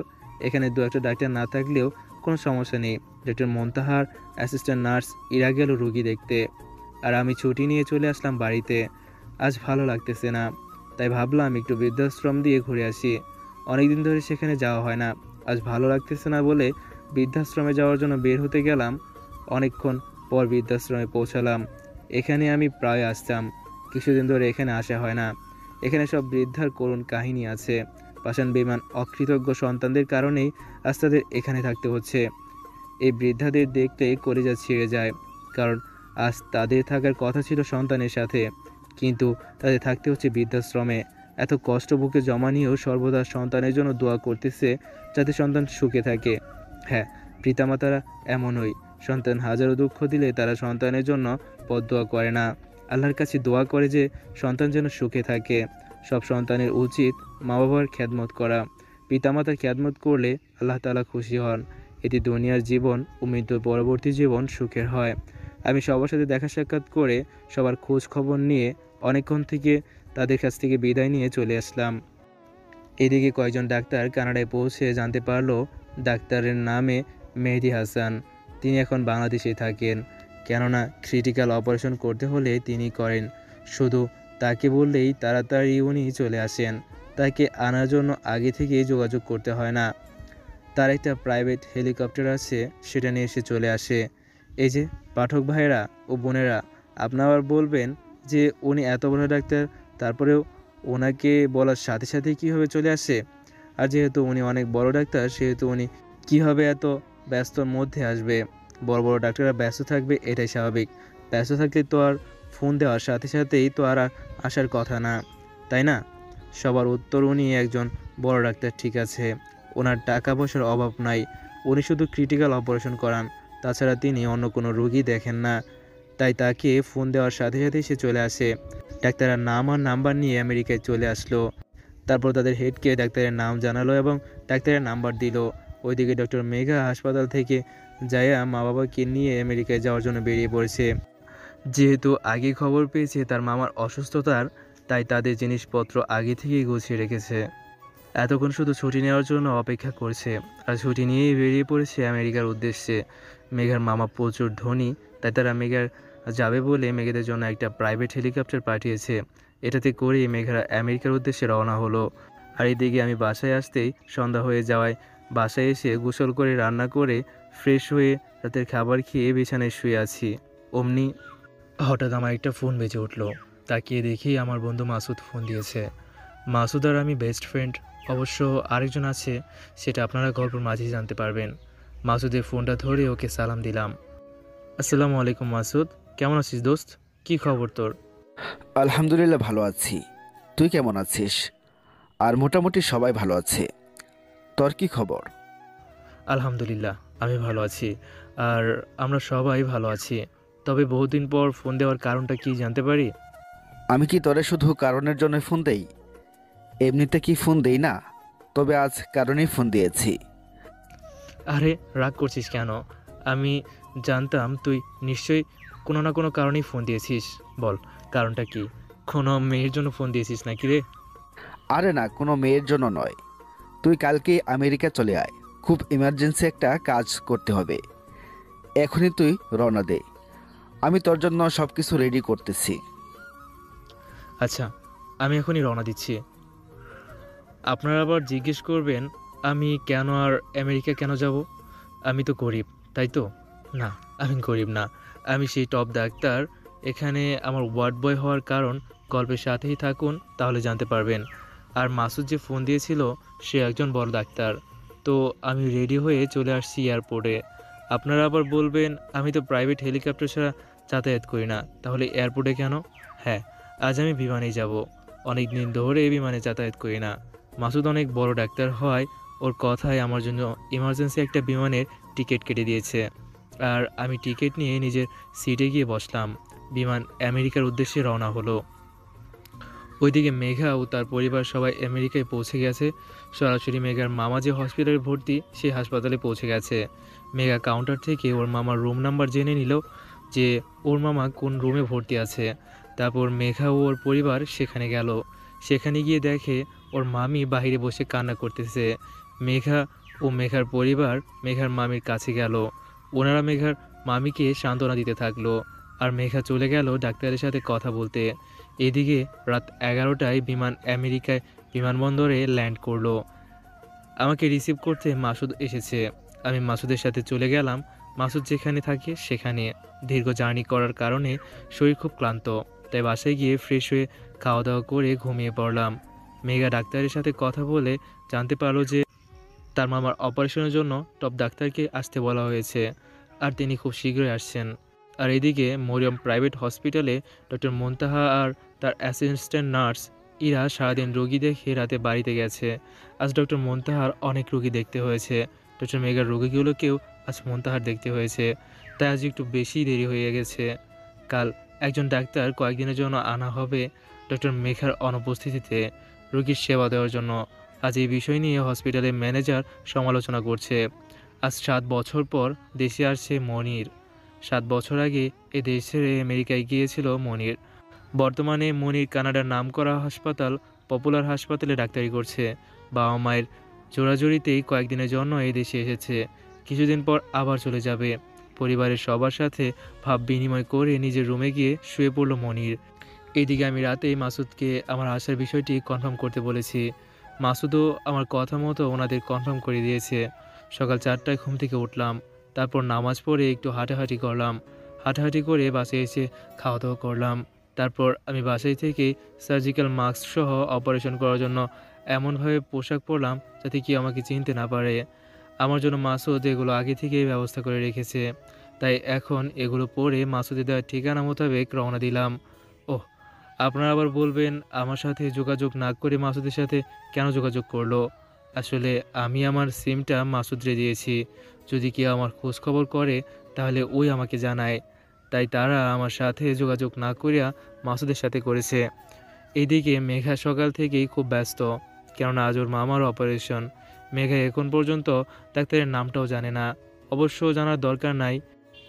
কিছুক্ষণ পর মেঘার মামার অপারেশন, তাই মেঘা অন্যান্য ডাক্তারের সাথে মেঘা নিজেও হেল্প করেছে, কেননা মেঘাও একজন ডাক্তার, তারও এই বিষয়ে অভিজ্ঞতা আছে। এদিকে মুনতাহা সকাল সকালই হাসপাতালে চলে এসেছে, কেননা আজ নাকি কয়েকদিনের জন্য একজন নতুন ডাক্তার আসবে। তারও জরুরি কয়েকটি রোগী, তাদের দেখতে এত সকালে আসা। কিন্তু তাড়াতাড়ি করে ঢোকার সময় কিছুর সাথে ধাক্কা খেয়ে পড়ে যায়। সামনে তাকিয়ে দেখে খুব সুন্দর সুদর্শন একটা যুবক দাঁড়িয়ে আছে, কিন্তু মুনতাহা পড়ে গেছে আর ছেলেটা তাকে তুলছে না বলে মুনতাহা ভীষণ রাগ হয়। তাই তাড়াতাড়ি করে উঠে মুনতাহা যুবকটিকে বলে, ওই হ্যালো, চোখ কি আকাশে রাইখা আইছেন? দেখে চলতে পারেন না? যত সব কানার দল। এই বলে ভেঙচি কেটে মুনতাহা চলে গেল। আর যুবকটি বোবার মতো দাঁড়িয়ে মুনতাহার যা দেখলো। এই যুবকটি আর কেউ না, যুবকটি হলো মনির, যে গতকাল দেশে আসলো। এই হসপিটালের ম্যানেজার হলো মনিরের মামা। কাল মনিরের মামা জানতে পেরেছে যে কাল মনির দেশে এসেছে, তাই আজ মনিরকে তার সাথে দেখা করতে বলেছে। আর মনির দেখা করতে এসেছিল। দেখা করে যাওয়ার সময় মুনতাহার সাথে ধাক্কা খায়। তারপর কি হলো আপনারা সবই জানেন। মনির এক প্রকার ক্রাশ খেয়েছে। মুনতাহা যেমন সুন্দরী তেমন মায়াবতীও, যে কোনো ছেলে দেখলেই ক্রাশ খাবে। মনিরের তার ব্যতিক্রম হয়নি। মনির আবার ওর মামার কাছে যায়, গিয়ে বলে, মামা, আপনাদের এইখানে নাকি কয়েকদিনের জন্য ডাক্তার নেবেন? আমি তো একজন ডাক্তার, আমাকে নেন। আরে মনির, কি যে বলো না তুমি। তুমি আসছো ঘুরতে, ঘোরো, মজা করো, তোমার এখন এগুলো করতে হবে না। মামা, আমি প্রতিদিন রোগী দেখি, এটা আমার অভ্যাস হয়ে গেছে, তাই এখন রুগী না দেখলে ভালো লাগে না। আমি যে কয়েকদিন আছি, আমি রুগী দেখব, অন্য কোনো ডাক্তার আনতে হবে না। আচ্ছা বাবা, ঠিক আছে, তুমি রুগী দেখো, তবে আজকে ঘোরাঘুরি করো, কাল থেকে দেখো। আচ্ছা মামা, আজ তাহলে আসি। ওকে, আসো। মনির বিদায় নিয়ে চলে গেল। হাসপাতালে গিয়ে দেখি আমার ক্রাশ মেঘা বাইরে দাঁড়িয়ে রয়েছে। দেখে মনটা শান্তি পেল। আহ, কি শান্তি! আমি একটা জিনিস বুঝলাম না, মেঘা বাহিরে কি করে আর এখানে কেন? মেঘা না বলল ওর মামা নাকি গুরুতর অসুস্থ? তবে কি আমি যার অপারেশন করতে এসেছি সে কি মেঘার মামা? যদি হয়ে থাকে তাহলেও সমস্যা নেই, মামা শ্বশুরের অপারেশন করতে পারবো। যদিও হয় নাই, তবে মামা শ্বশুর তো হবে। মেঘা আমাকে দেখে আমার দিকেই এগিয়ে এসেছে। অবশ্য আমাকে চিনতে পারে নাই, কারণ আমার সারা শরীরে সার্জিক্যাল পোশাক দিয়ে ঢাকা। মেঘা আমাকে ওর সাথে যেতে বলল। আমি মাথা নেড়ে সম্মতি দিলাম। কথা বললাম না, কারণ ও আমার কণ্ঠ ভালো করেই চিনে। কথা বললেই ধরা পড়ে যাব। মেঘা মনে মনে ভাবে, ডক্টর ডক্টর বোবা নাকি? কথা বললো না কেন? শুধু মাথা নাড়ালো না, বোবা হবে কেন? সাধারণত বোবারা তো কানে শোনে না। উনি যদি বোবা হতেন, ওনার পক্ষে এত বড় একজন ডক্টর হওয়া সম্ভব হতো না। হয়তো ডক্টর অনেক চুপচাপ থাকে, তাই কথা বলে না। আমি মেঘার সাথে গেলাম অন্য ডাক্তারদের সাথে দেখা করে সাক্ষাৎ করতে। গিয়ে দেখা সাক্ষাৎ করলাম আর অপারেশনের কাজ শুরু করব, তাই রোগীকে অপারেশন থিয়েটারে নিয়ে যেতে বললাম। আর এইদিকে আজ হিরোর মতো মরিয়ম প্রাইভেট হসপিটালে এন্ট্রি নিল doctor Monir Chowdhury. Black T shirt, black pant, black blazer, black ঘড়ি, ব্ল্যাক শু, পুরো ব্ল্যাক বয়, শুধু মুখটা উজ্জ্বল সুন্দর। এতে মনিরকে আজ অনেক সুন্দর দেখাচ্ছে। যে কোনো মেয়েই দেখলে বস্তা বস্তা ক্রাশ খাবে। আর এদিকে মুনতাহাও কম না, আজ কি মনে করে যেন ব্ল্যাক কালারের একটা 3 পিস পরে এসেছে। এতে মুনতাহা চকলেট গালের মতো লাগছে। মনির অধীর আগ্রহে মুনতাহার জন্য বসে আছে, কখন মুনতাহা আসবে। কিন্তু মুনতাহার আসার কোনো খবরই নেই। অল্প কিছু সময় পরের মধ্যেই মুনতাহা চলে এসেছে। মুনতাহাকে দেখে মনির চোখ ফেরাতে পারছে না। মুনতাহারও একই অবস্থা। কিছু সময় পর মুনতাহা এইভাবে চলে গেল যে যদি আমি ওনার দিকে এভাবে তাকিয়ে থাকি তাহলে ওনার দাম বেড়ে যেতে পারে। সত্যি মেয়েরা পারেও বটে। মুনতাহা চলে যাওয়ার দিকে মনির হাবলার মতো তাকিয়ে রইল এবং কিছু সময় পর ওর মামার কাছে চলে গেল, গিয়ে জয়েন করে রোগী দেখতে চলে গেল। এদিকে মুনতাহা ভাবছে, উনি এই হাসপাতালে কি করে? শুনলাম কাল নাকি একজন নতুন ডাক্তার নিছে। উনাকে তো আবার নেয় নাই। হাই আল্লাহ, তাহলে তো আমি শেষ। উনারে দেখলে তো নিজেকে কন্ট্রোল করতে পারি না, খালি মন চাই উনারে খেয়ে ফেলি। আল্লাহ, তুমি আমাকে রক্ষা কইরো। এরপর মুনতাহা রোগী দেখতে চলে যায়। মনির আজ মুনতাহা যেদিকে রোগী দেখে সেই দিকে আজ রোগী দেখতে এসেছে। আসলে রোগী দেখতে আসে নাই, আসছে মুনতাহাকে দেখতে। রোগী দেখা এটি সাধারণ এমন কারণ মাত্র। এদিকে আমি অপারেশন থিয়েটারে দীর্ঘ 4 ঘন্টা অপারেশন পর অপারেশন সম্পূর্ণ করলাম। আলহামদুলিল্লাহ, আল্লাহর রহমতে খুব ভালোভাবে অপারেশন করতে পেরেছি। খুব সাবধান সহিত করতে হয়েছে, বিন্দুমাত্র ভুল করি নাই। অপারেশন শেষ করে রোগীকে বেডে পাঠিয়ে দিলাম আর আমি সোজা বাসায় চলে আসলাম, কারণ ওইখানে এগুলো চেঞ্জ করা যাবে না, করলেই ধরা পড়ে যাব। তবে আসার সময় বলে এসেছি যে রোগী 48 ঘন্টা পর জ্ঞান ফিরবে, আর কেউ যেন রোগীর সামনে কান্নাকাটি না করে বা জোরে কথা না বলে। রোগীকে কমপক্ষে 3 মাস বেড রেস্টে রাখতে হবে। মেঘার মামি, মেঘার পরিবারের সবাই ওর মামাকে দেখতে গেল, আর আমি বাসায় এসে গোসল করে খাওয়া দাওয়া করে দিলাম এক ঘুমে বিকেলে ঘুম থেকে উঠে ফ্রেশ হয়ে নামাজে গেলাম। নামাজ পড়ে একটু আমেরিকা কিছুটা অংশ ঘুরতে বের হলাম। আমেরিকা বিশাল বড় একটা রাষ্ট্র, এখন এটা সম্পূর্ণ ঘোরা সম্ভব না। আর এখানে আমার একটা পছন্দের জায়গা আছে, সুযোগ পেলেই ওখানে আমি মাঝে মাঝে আসতাম। বাংলাদেশে যাওয়ার পর এখানে আর আসা হয় নাই।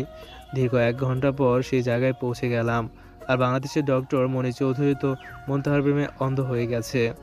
মনির তো মুনতাহার বিনে কিছুই বুঝছে না। উনি যে একজন বড় ডাক্তার, ওনার সে বিশাল বড় একটা দায়িত্ব আছে, তিনি তা প্রায় ভুলেই গেছেন। সারাক্ষণ ওই মুনতাহার ভাবনায় মগ্ন থাকে, এমনকি খাওয়ার সময়ও। একদিন খাবার টেবিলে খাওয়ার সময় খাওয়া বাদ দিয়ে শুধু ভাত নাড়াচাড়া করতেছে। এটা দেখে মনিরের মা মনিরকে বলে, কি রে, খাচ্ছিস না কেন? কি হয়েছে? না মা, আর খাবো না, পেট ভরে গেছে। খাবার খেলেই না এখনই পেট ভরে গেছে? তোর তো আবার শরীর খারাপ টারাপ হলো না তো? না মা, আমি ঠিক আছি। তবে একটা কথা জেনে রাখো, আমি আর তোমাদের ছেড়ে বিদেশে যাব না, দেশেই ডাক্তারি করব, আর তোমাদের সাথেই থাকবো। এটা শুনেই মনিরের মা খুব খুশি। আর হবে না কেন, সব মাই চায় তার সন্তান তার কাছেই থাকুক। কোনো মাই চায় না যেন তার সন্তান দূরে থাকুক, শুধু পরিস্থিতি আর অভাবের জন্য সন্তানকে দূরে পাঠায়। তবে এতে যে মায়ের কত কষ্ট হয় সেটা একজন মাই ভালো জানে। মায়ের কোনো তুলনা নাই। দীর্ঘ 10 মাস 10 দিন গর্ভে ধারণ করে হাজারো যন্ত্রণা সহ্য করে সন্তানকে দুনিয়াতে আনেন, নিজে না খেয়ে সন্তানকে খাইয়ে বড় করেন। অথচ এই নিমুখারাম বেঈমান সন্তানগুলো বৃদ্ধকালে মাকে বোঝা মনে করে, হয় তাকে বৃদ্ধাশ্রমে পাঠিয়ে দেয়, নাহলে নানাভাবে মায়ের উপর অত্যাচার করে, এমনকি মাঝে মাঝে মায়ের উপর হাতও ওঠায়। ধিক্কার জানায় এমন সন্তানদের, এরা সন্তান নামের কলঙ্ক। সবার কাছে বিনত অনুরোধ, কেউ কখনো মা বাবার সাথে কষ্ট দেবেন না। সে সময়ে মায়ের এবং বাবার যথেষ্ট সেবা করবেন। এই মাই তোমার জান্নাত। এবার গল্প ফেরা যাক। ওইদিকে মুনতাহা রাতে ঘুম হারাম হয়ে গেছে মনিরের কারণে। মুনতাহা সারাক্ষণ হয়ে মনিরকে নিয়ে ভাবে। তবে মেয়েদের একটা বিশেষ গুণ আছে, এটা মানতেই হবে। গুণটা হলো মেয়েরা হাজারো চিন্তাভাবনার মধ্যে থাকলেও, হাজারো ভাবনায় থাকলেও নিজের দায়িত্ব পালনে অটুট থাকে। মুনতাহা ভাবে, আজ পর্যন্ত কোনো ছেলে আমাকে মন চুরি করতে পারলো না। আরে মনির এক ধাক্কায় আমার মন চুরি করে নিল। কি আছে এই মনিরের মাঝে? আচ্ছা, এমন তো নয় যে ছেলেটা দেখতে ভালো কিন্তু চরিত্র ভালো না। হতে পারে ভালো ছেলের হাজার হাজার মেয়ে মন ছিনিমিনি খেলে, তাদের মধ্যে থেকে সব কেড়ে নিয়ে তাদের দূরে ঠেলে দেয়। না, মনিরকে তো এমন মনে হয় না। তবে ওকে আমার পরীক্ষা করতে হবে। ওর সাথে সারা জীবন কাটাবো, ওকে তো আমার পরীক্ষা করে নিতেই হবে। কাল থেকে মিশন শুরু। আর এই দিকে দীর্ঘ 48 ঘন্টা পর মেঘার মামার জ্ঞান ফিরল।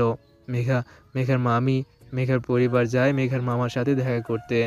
আমি নিষেধ করে আসছি রোগীর সাথে যেন কেউ কথা না বলে, আর রোগী কেউ যেন উত্তেজিত না করে। আর মেঘাও একজন ডাক্তার, তাই শিবকাবকে কথা বলতে দেয় নাই। সবাই শুধু দেখেই চলে এসেছে। মেঘা আর একটা নার্স ওর মামার পুরো সেবা করছে, সাথে মেঘার মামিও আছে। মেঘার আব্বু আম্মু মেঘার মামার বাড়ি পাঠিয়ে দেওয়া হয়েছে, তারা মাঝে মাঝে দেখা করতে আসবে। আমি যে জায়গায় আসলাম সেটা হলো প্রবীণালয় ও এতিমখানা। এখানে প্রবীণ ও এতিমরা একসাথে থাকে, তাই এটার নাম করা হয়েছে প্রবীণালয় ও এতিমখানা। প্রবীণ ও এতিমখানা একসাথে করার সুবিধা হলো প্রবীণদের থেকে কে নাই, আর এতিমদের তো এমনিতেই নাই। প্রবীণরা যাতে এই এতিমদের পেয়ে নিজের সন্তানদের ভুলে থাকতে পারে, আর এতিমরা যাতে কিছুটা হলেও বাবা মায়ের ভালোবাসা পেতে পারে, তার জন্যই প্রবীণালয় ও এতিমখানা একসাথে করা হয়েছে। আমার এখানে খুব ভালো লাগে, এদের দেখলেই মনটা জুড়িয়ে যায়। এরা যে এতিম, এদের দেখলে বোঝাই যায় না কত আনন্দে দিন কাটায় এরা। পাড়াপাড়ি, হাসাহাসি, খেলাধুলা আর মাঝে মধ্যে পড়াশোনা করেই এদের সুখেই দিন কাটে। এ দেখলে মনে এক প্রকার তৃপ্তি আসে যায়, বোঝানো যাবে না। আমি ওদের সাথে অনেকক্ষণ কাটিয়ে দিলাম, খাওয়ার টাকা পয়সা দিয়ে চলে আসলাম। এইদিকে বাংলাদেশে মনিরাজ যে করেই হোক মুনতাহার সাথে কথা বলবেই সিদ্ধান্ত নেয়, কিন্তু মুনতাহাজ মনিরকে পরীক্ষা করবে বলে ঠিক করেছে। মুনতাহাজ অনেক প্ল্যান করেছে মনিরকে পরীক্ষা করার জন্য। এর জন্য ও সাহায্য নেবে ওর অ্যাসিস্ট্যান্ট নার্স ইরার। ইরাও তো অনেক সুন্দরী আর স্মার্ট একটা মেয়ে, যে কোনো ছেলেকে অল্প সময়ে ঘায়েল করতে পারে এরা, এতটা সুন্দর। তাছাড়া ইরার বর্ণনা আগেই দিয়েছি, তাই এখন আর বেশি কিছু বললাম না। মুনতাহা ইরাকে নিয়েই ব্যবহার করবে। যদি মনির মেয়েবাজ হয় তাহলে সে ইরার সাথে রিলেশন করতে রাজি হয়ে যাবে, আর যদি তা না হয় তাহলে মনির রাজি হবে না। তখন মুনতাহা মনিরকে প্রপোজ করবে এবং খুব তাড়াতাড়ি তারা বিয়ে করে নেবে। মুনতাহা রাতে ইরাকে বুঝিয়ে বলেছে। ইরা কিছুতেই রাজি ছিল না, অনেক রিকোয়েস্ট করার পর ইরা রাজি হয়েছে। এতদিন ইরা আর মুনতাহার মধ্যে বন্ধুত্বের সম্পর্ক তৈরি হয়েছে।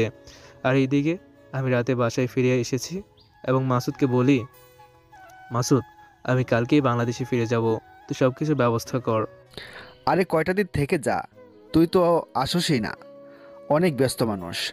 আর কয়টা দিন আমার সাথে থেকে যা। না রে বন্ধু, আর থাকতে পারবো না, আমার কালকেই চলে যেতে হবে। তুই বাংলাদেশে যাস, তোরে নিয়ে সারা বাংলাদেশ ঘুরবো। তুই এখন আমি যে কাল যাব তার ব্যবস্থা কর। আচ্ছা করতাছি, তুই এখন খাওয়া দাওয়া করে রেস্ট নে, আমি সব কিছুর ব্যবস্থা করতাছি। ওকে। মাসুদ চলে গেল সব কিছু ব্যবস্থা করতে, আর চলে গেলাম ফ্রেশ হতে। ফ্রেশ হয়ে খাওয়া দাওয়া করে দিলাম এক ঘুম। ওইদিকে মেঘা সবসময় ওর মামার খেয়াল রেখেছে, বারবার সব কিছু চেক আপ করছে। মাঝে মাঝে মেঘার মামি মেঘার মামাকে খাওয়াচ্ছে, মাঝে মাঝে মেঘার মা বাবাও মেঘার মামাকে এসে দেখে যাচ্ছে। এত ব্যস্ততার মধ্যে মেঘা আমাকে প্রায় ভুলেই গিয়েছে। হঠাৎ মেঘার ফোনে একটা সিম কোম্পানির মিনিট অফারে একটা মেসেজ আসে। মেসেজ শব্দে মেঘার ফোনের দিকে তাকায়, আর কি মেসেজ এসেছে সেটা দেখার জন্য মেঘা ফোন হাতে নেয়। মেসেজ পরে দেখে সিম কোম্পানির মিনিট অফার এটা দেখে মেঘা বিরক্ত হয়। তবে মেসেজ অপশন থেকে বের হতেই মেঘার আমার কথা মনে হয়। মেঘা ভাবে, আজ কত দিন হলো ইস্টাফিলের খোঁজ নেওয়া হয় না।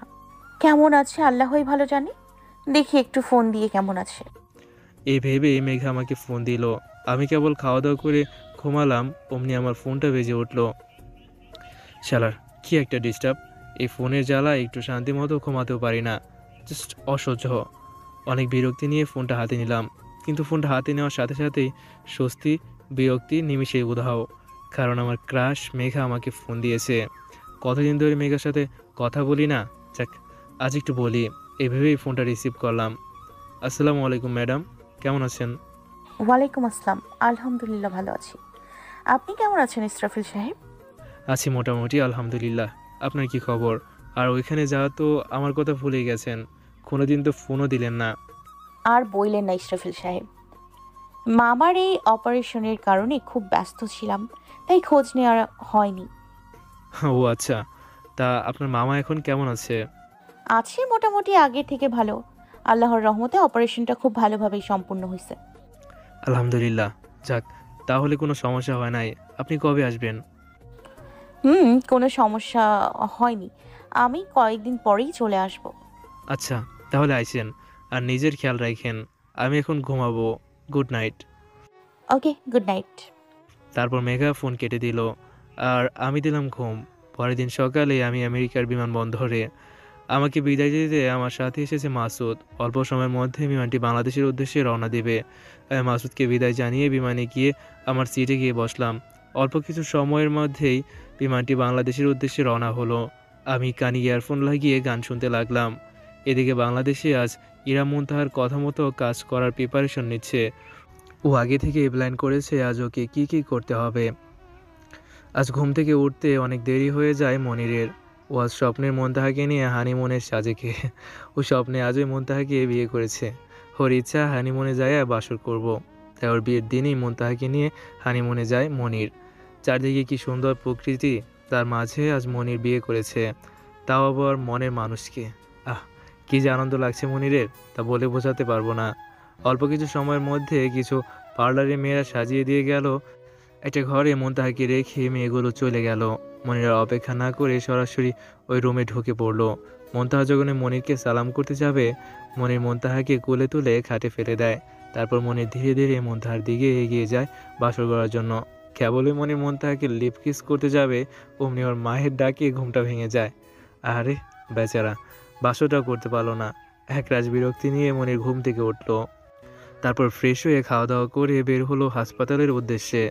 আজ 4 দিন হলো মেঘার মামার জ্ঞান ফিরেছে। মেঘা সর্বোচ্চ দিয়ে মেঘার মামার সেবা করেছে। সাথে একটা নার্সও মেঘার মামি মেঘাকে সাহায্য করেছে। মেঘার সেবায় মেঘার মামা কিছুটা সুস্থ। আর কিছুদিনের মধ্যেই মেঘার মামা সম্পূর্ণ সুস্থ হয়ে যাবে আশা করা যাচ্ছে। আমি দীর্ঘ 3 ঘন্টা পর বাংলাদেশ বিমানবন্দরে এসে পৌঁছালাম। সেখান থেকে সোজা আমার বাসায় চলে আসলাম। এসে ফ্রেশ হয়ে খাওয়া দাওয়া করে দিলাম এক ঘুম। আসার সময় খাবার কিনে নিয়ে এসেছিলাম, তাই খেলাম। জার্নি করার কারণে অনেক ক্লান্ত, তাই ঘুমালাম। কাল থেকে আবার জয়েন করব হাসপাতালে। তবে আমেরিকা যাওয়ার সময় ম্যানেজারের কাছ থেকে ছুটি নিয়েছিলাম। আমার এক আত্মীয়র অসুস্থতার জন্য ছুটিটা ইমার্জেন্সি, এটা বলে। মেঘা ছুটি থাকায় আমারও ছুটি দিতে কোনো অসুবিধা হয়নি, কারণ আমি মেঘার পার্সোনাল অ্যাসিস্ট্যান্ট ওয়ার্ড বয়। তাই কোনো সমস্যা হয়নি, অন্যথায় সমস্যা হতো। আজ মুনতাহা আগে এসেছে হসপিটালে লুকিয়ে লুকিয়ে মনিরকে ফলো করতে। আজ মনিরকে ফলো করে দেখবে যে মুনতাহা মনিরের যোগ্য কি না, নাকি ও কোনো মেয়েবাজ। তবে মুনতাহার বিশ্বাস মনির কোনো মেয়েবাজ না। দেখা যাক মুনতাহার বিশ্বাস কতটুকু সত্য হয়। মনির মুনতাহার কথা ভাবতে ভাবতে হসপিটালে ঢুকছে। আর ইরা যেন কি কাজে একটু বাইরে যাচ্ছিল।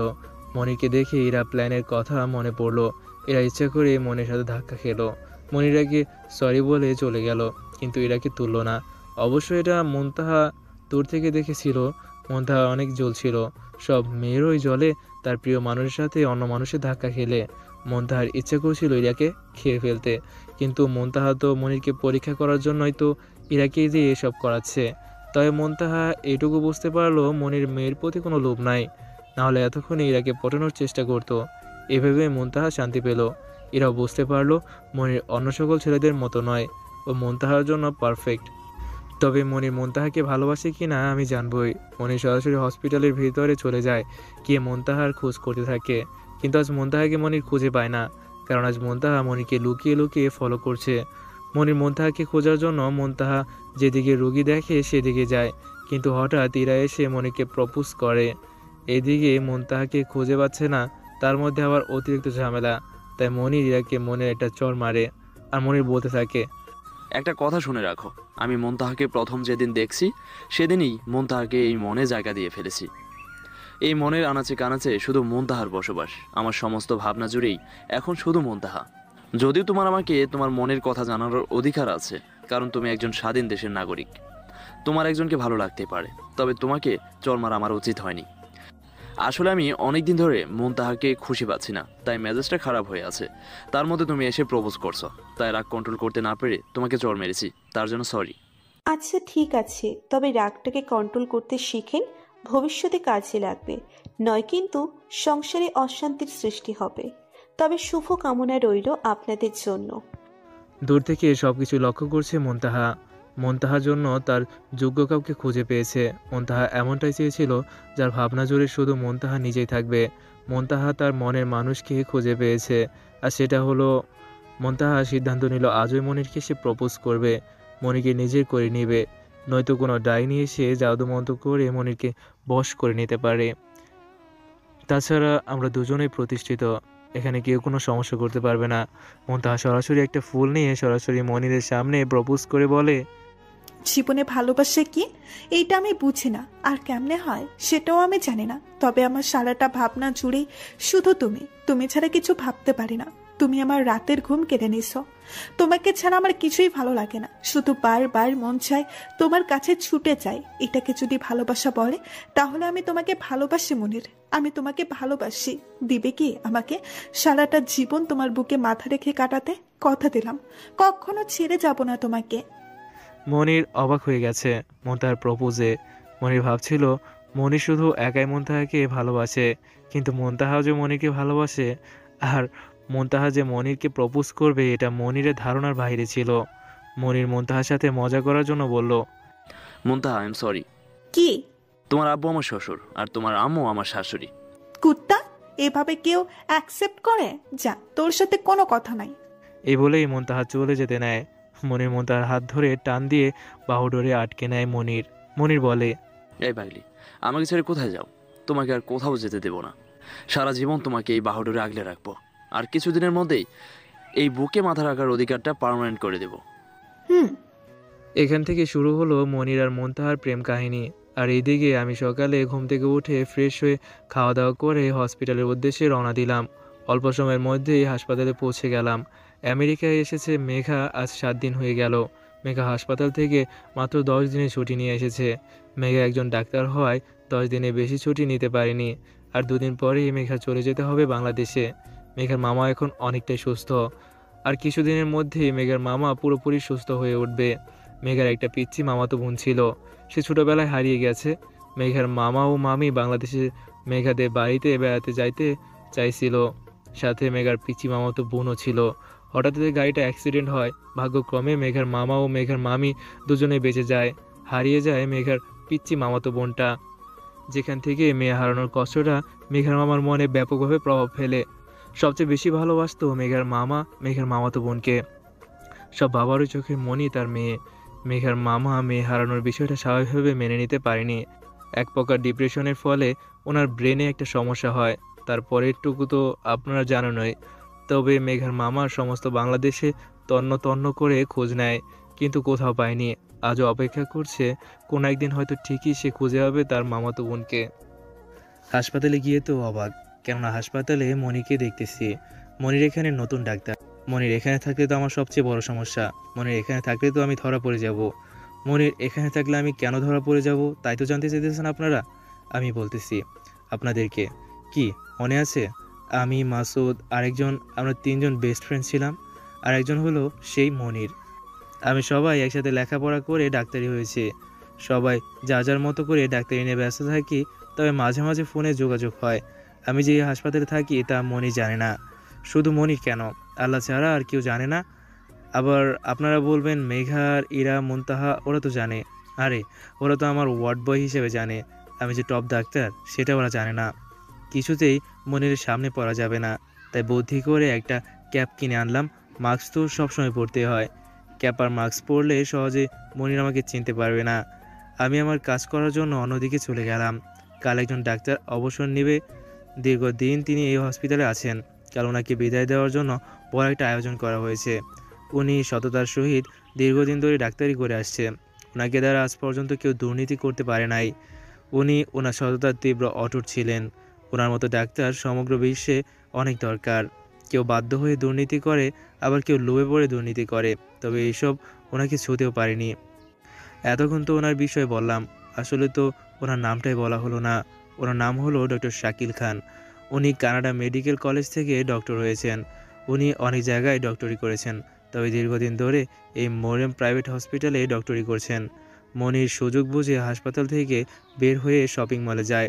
শপিং মলে যেই মুনতাহার জন্য নীল রঙের শাড়ি, চুড়ি আর অন্যান্য জিনিস, সাথে ওই শাড়ির সাথে ম্যাচিং করে নিজের জন্য একটা ব্লেজার কিনে আনে। এনেই মুনতাহাকে গোপনে এগুলো দেয়। কাল এগুলো পরে আসতে বলে। আজ সন্ধ্যায় ওরা চলে যায়। আর কিছু লোক এই হসপিটাল সাজানোর জন্য কাজে লেগে পড়ে। তারা রাতের মধ্যেই হসপিটালটা সাজিয়ে ফেলে। মাসুদ কি যেন ভেবে আজ মনিরকে ফোন করে। হয়তো অনেকদিন ধরে কথা বলা হয় না বলে মনির মাসুদের ফোন রিসিভ করে। আসসালামু আলাইকুম দোস্ত, কেমন আছিস? অনেকদিন ধরে কথা হয় না। আলহামদুলিল্লাহ ভালো আছি, তুই কেমন আছিস? তুই তো আমাদের ভুলেই গেছিস। আলহামদুলিল্লাহ ভালো আছি। না রে দোস্ত, ভুলে নেই, তবে তোদের না জানিয়ে একটা কাজ করে ফেলছি। কি কাজ শুনি? দোস্ত, আমি একটা মেয়েরে ভালোবেসে ফেলছি, সেও রাজি। এবং সেই আমাকে প্রপোজ করেছে। কি এত কাহিনী করে ফেলছিস শালা বেইমান, তুই আমাদের জানাসই নাই। থাক বাদ দে, বল মেয়েটা দেখতে কেমন, কবে আমাদের দেখাবি? মেয়েটা দেখতে অনেক সুন্দর, আজ যদি বাংলাদেশে চলে আয়, আর এসে তুই নিজেই চোখে দেখিস।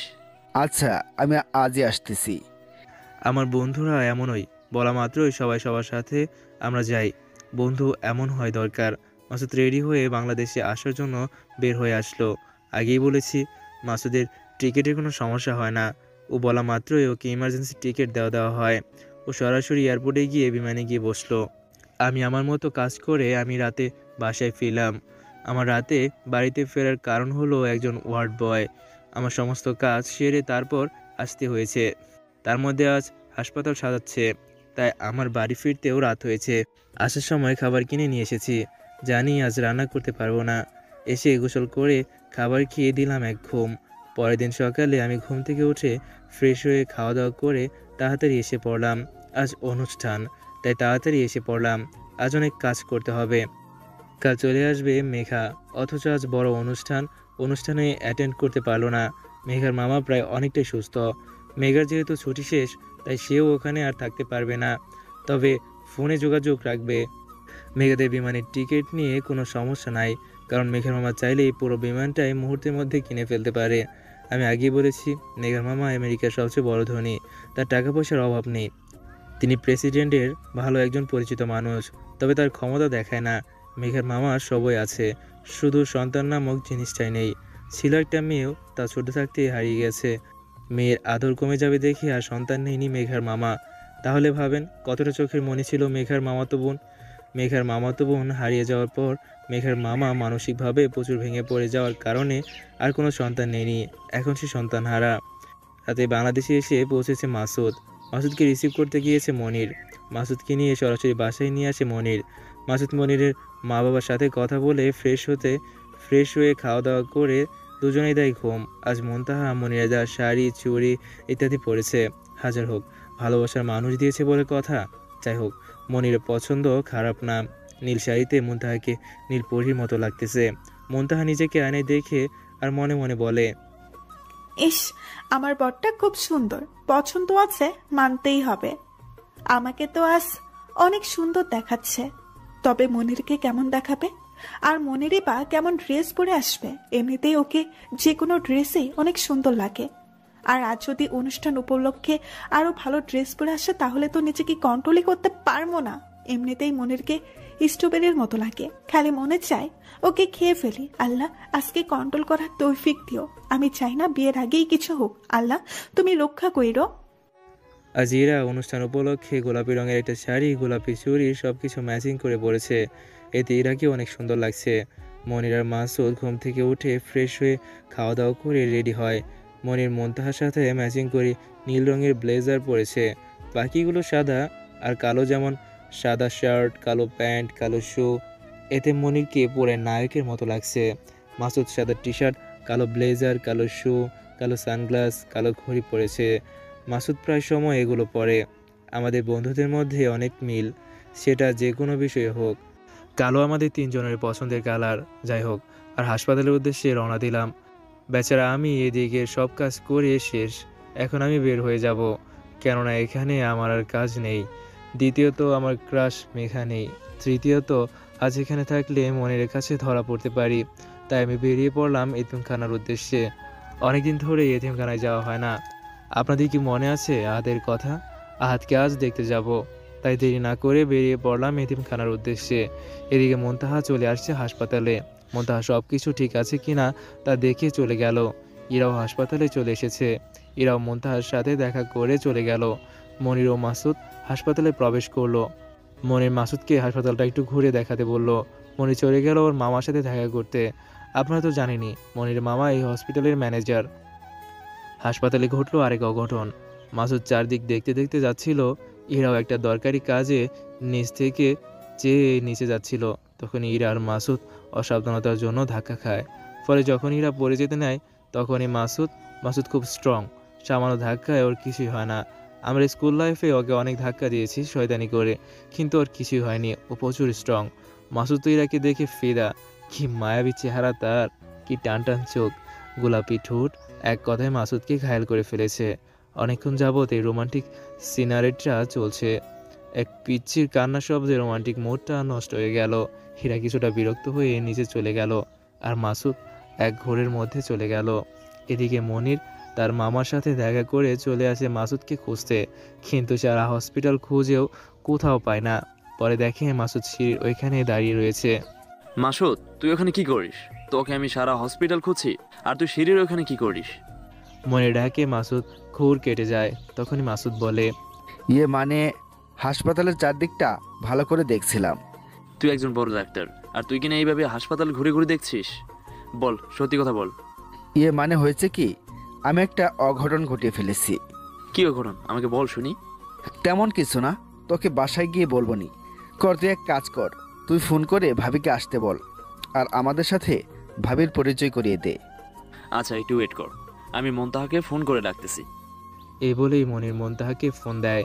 এদিকে আমি এতিমখানায় এসেছি। আসার সময় অনেক চকলেট আর খাবার নিয়ে এসেছি। দেখি বাচ্চারা খেলতেছে। এদের হাসি খুশি মুখ দেখলে প্রাণটা জুড়িয়ে যায়। আমাকে দেখে মাত্রই বাচ্চারা দৌড়ে এসে আমাকে জড়িয়ে ধরলো। আহাদ অনেক বড় হয়ে গেছে, আর কয়েক বছর পর ও এসএসসি পরীক্ষা দেবে। তাকেও আমি ডাক্তারি পড়াবো ইনশাআল্লাহ। আমি সব বাচ্চার সাথে খেলতে শুরু করলাম। ওরা বায়না করলো, তাই আর না করতে পারি নাই। এদিকে মেঘার খবর পেয়েছি আজ নাকি ডক্টর শাকিল খানকে বিদায় দেওয়ার জন্য বিদায় অনুষ্ঠান আয়োজন করা হয়েছে, কিন্তু আজ আসতে পারবে না, কাল আসতে হবে। মেঘের কাছে অনুষ্ঠানের চেয়ে মামার কাছে থাকা খুব জরুরি। আসলেও জরুরি, তবে কালকেই মেঘাকে ফিরতে হবে। এই ভেবে মেঘার কিছুটা মন খারাপ। এদিকে মনির মুনতাহাকে ফোন দেয়। মনির ফোন পেয়ে মুনতাহার সাথে সাথেই রিসিভ করে। মনে হয় এতক্ষণ মনির ফোনের অপেক্ষায় ছিল মুনতাহা। মুনতাহা রিসিভ করে বলে, আসসালামু আলাইকুম, কেমন আছো মনির? ওয়ালাইকুম আসসালাম, আলহামদুলিল্লাহ ভালো আছি। কোথায় তুমি? তাড়াতাড়ি আমার কেবিনে চলে এসো, আমার এক বন্ধু এসেছে, তার সাথে তোমার পরিচয় করে দেব। আমি তো আমার কেবিনেই আছি, একটু দাঁড়াও, আমি আসতেছি। মুনতাহা আসার সাথে সাথে মনির মুনতাহার দিকে হা করে চেয়ে আছে। আজ মুনতাহাকে এত সুন্দর লাগছে তা বলে বোঝানো যাবে না। মনির প্রায় সব কিছুই ভুলে গেছে, কেননা সে মুনতাহাকে এখানে ডেকেছে। মুনতাহাও ঘুর লাগানো দৃষ্টিতে মনির দিকে চেয়ে আছে। ওখানে যে মাসুদ আছে তাকেও খেয়ালই করিনি। মাসুদ বিষয়টা বুঝতে পেরেছে যে এটা মনিরের জিএফ। মাসুদ জোর গলায় খবর দিয়ে এবং মনিরকে বলে, শালা, এখনই তো সব দেখা শেষ করলে, বাসার ঘরে দেখবি কি? বাসার ঘরে দেখার জন্য কিছু রাখিস? মাসুদের কথায় দুজনের ঘোর কাটে এবং দুজনেই লজ্জা পায়। মনির বলে, তোর জন্য একটু শান্তিতে দেখতেও পারলাম না, তুই শালা ডিস্টার্ব। ও মুনতাহা, তোমাকে যে কারণে ডাকছি, ও হলো মাসুদ, আমার বন্ধু। আর মাসুদ, ও হলো মুনতাহা, তোর ভাবি। আসসালামু আলাইকুম ভাবি, আমি মাসুদ, মনিরের জানের বন্ধু। আমি একজন ডাক্তার, আজ পর্যন্ত সিঙ্গেল আছি। আপনার কোনো বোন থাকলে আমার সাথে লাইন করে দিতে পারেন। ওয়ালাইকুম আসসালাম, আমি মুনতাহা, আমিও একজন ডাক্তার। তবে ভাই, দুঃখের বিষয় আমার কোনো বোন নাই, তবে আপনি চাইলে আপনার জন্য ভালো মেয়ে খুঁজে দিতে পারি। মনে হয় আর কোনো দরকার হবে না, আমি আমার মনের মানুষ পেয়ে গেছি, আর এই হাসপাতালেই সে আছে। কি এত বড় একটা কাহিনী করছস, আর আমি জানি না? তুই আমাকে না জানিয়ে থাকতে পারলি? তুই তো আমাকে না জানিয়েই রিলেশন করে ফেলেছিস, কিন্তু আমি তা করি নাই। তোরে বলেছিলাম না আমি বাসায় গিয়ে বলবো, এটাই সেই কথা। ও। মনির মাসুদ মুনতাহা আলোচনা করতেছে, আর এইদিকে ইরা মুনতাহাকে খুঁজতে খুঁজতে ওদের কেবিনে যায়। আরে মুনতাহা ম্যাম, আপনি এখানে? আপনাকে আমি সারা হাসপাতাল জুড়ে খুঁজছি। মুনতাহা ইরা দুজনেই খুব ভালো বন্ধু হয়েছে। দুজনেই তুই অথবা তুমি বলেই ডাকে, তবে সবার সামনে আপনি করে ডাকে। এই তো মনির সাহেব, একটু ডাকছিল তাই একটু আসলাম। তা কি জন্য খুঁজতেছিল আমাকে? সব ডক্টরকে ডাকতেছে, এখনই অনুষ্ঠান শুরু হবে, তাই আপনাকে ডাকতে আসছি। আচ্ছা তুমি যাও, আমরা আসতেছি। ইরা আচ্ছা বলে চলে গেল। ইরা চলে যাওয়ার সাথে সাথে মাসুদ মুনতাহাকে জিজ্ঞেস করে, আচ্ছা ভাবি, ওনার নাম কি, বাসা কোথায়? মাসুদ সাহেব কেন? আপনি ওর কথা জিজ্ঞেস করছেন কেন? ডালমেকুস কালা হে, সত্যি করে বলেন তো কাহিনী কি? আমি বলেছিলাম না আমার মনের মানুষ পেয়ে গেছি, ওই সে। প্রথম দেখায় ওর প্রেমে পড়েছি, প্রথম দেখাই ওর উপর ফিদা হয়ে গেছি। একটু আমার সাথে ওর লাইনটা করাই দেন প্লিজ। আচ্ছা, করাইয়া দিব। আর ওর নাম ইরা, ওর বাসা এইখানে। ধন্যবাদ ভাবি, চলুন এখন অনুষ্ঠানে যাই। হ্যাঁ চলো যাই। মনির, মাসুদ, মুনতাহা অনুষ্ঠানের জন্য চলে গেল। আর এদিকে মেঘা কাল চলে আসবে বলে ওর বাবা মাকে সব কিছু রেডি করতে বলেছে। মেঘার বাবা মাও মেঘার কথা মতো সব কিছু রেডি করতে শুরু করেছে। কাল মেঘার মামার প্রাইভেট বিমান মেঘাদের বাংলাদেশে নামিয়ে দিয়ে যাবে, তাই তাদের টিকিট কাটা নিয়ে কোনো চিন্তা নেই। মেঘা সর্বোচ্চ দিয়ে তার মামার সেবা যত্ন করেছে।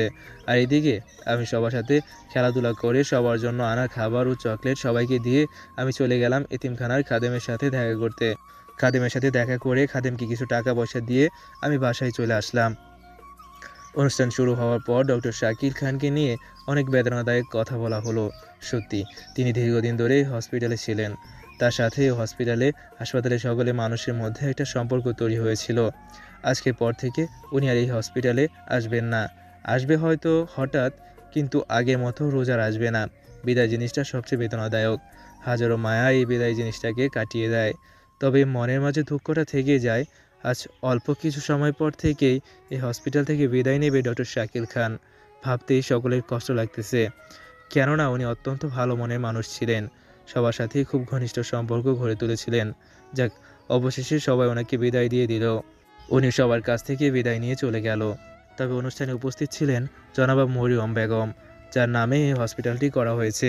তিনিও ডক্টর শাকিল খানকে বিদায় দিলেন।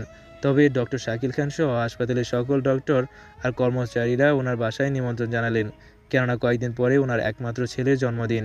সবাই জানেন যে জনাবা মরিয়ম বেগমের ছেলে আছে, কিন্তু কেউ তাকে দেখেনি। জনাবা মরিয়ম বেগমও বিদায় জানিয়ে চলে গেল। আজকে বিদায়ের দিন, কারো মন ভালো না, তাই সবাই যার যার বাসায় চলে যায়। মনির আর মাসুদ মুনতাহাকে নামিয়ে দিয়ে ওর বাসায় চলে গেল। তবে যাওয়ার আগে মাসুদ মুনতাহার কাছ থেকে ইরার নাম্বারটা নিয়ে গেছে। রাতে মাসুদ ইরাকে ফোন দেয়। ইরা ওয়াশরুম থাকায় ফোনটা ধরতে পারলো না। কয়েকবার ফোন বাজার পর ইরা ওয়াশরুম থেকে বাইরে বের হয়ে দেখে ফোনটা রিসিভ করে। আসসালামু আলাইকুম, কে বলছেন? ইরার কণ্ঠ শুনে মাসুদ প্রাণটা জুড়িয়ে যায়। মাসুদ ইরার সাথে যে কথা বলবে তা আর বলতে পারছে না। মাসুদ কথা বলতে চাচ্ছে, কিন্তু মাসুদের মুখ দিয়ে কোনো কথাই বের হচ্ছে না।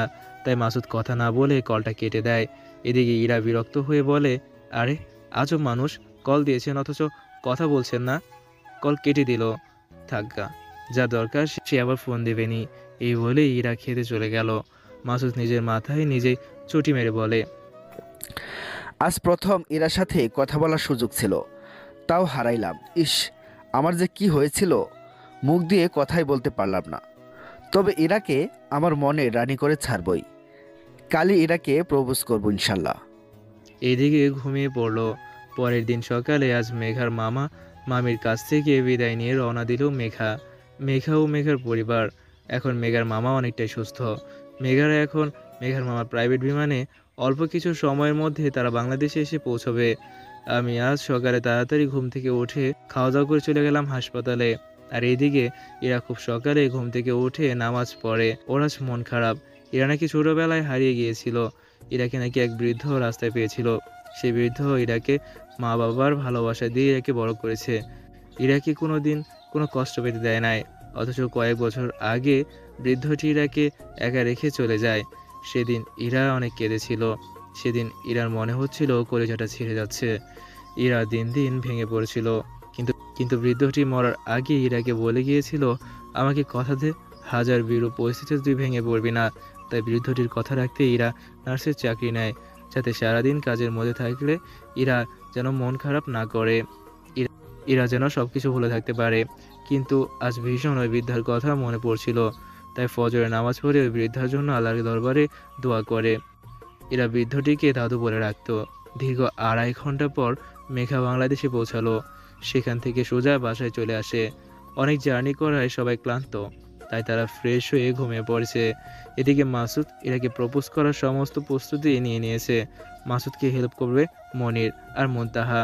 এরা ফ্রেশ হয়ে খাওয়া দাওয়া করে হাসপাতালের উদ্দেশ্যে বেরিয়ে পড়ে। এদিকে আমি বসে বসে ভাবতেছি, মেঘাকে যদি আমার মনের কথা বলে দেই, তাহলে মেঘা কি আমাকে মেনে নেবে? আমি তো মেঘাকে ছাড়া থাকতেই পারছি না। আর মেঘা কি আমার মতো ওয়ার্ড বয়ের সাথে প্রেম করবে? ও তো আমার আসল পরিচয় জানে না। যদি আমাকে এই পরিচয় গ্রহণ করে, তাহলে ওকে আমি সারা জীবনের রানী বানিয়ে রাখবো। আর যদি না করে, তাহলে ওর থেকে সারা জীবনের জন্য দূরে চলে যাব। আজ বিকেলে মেঘাকে ডেকে আমার মনের কথা ওকে বলবো। বাকিটা কি হবে আল্লাহই ভালো জানে।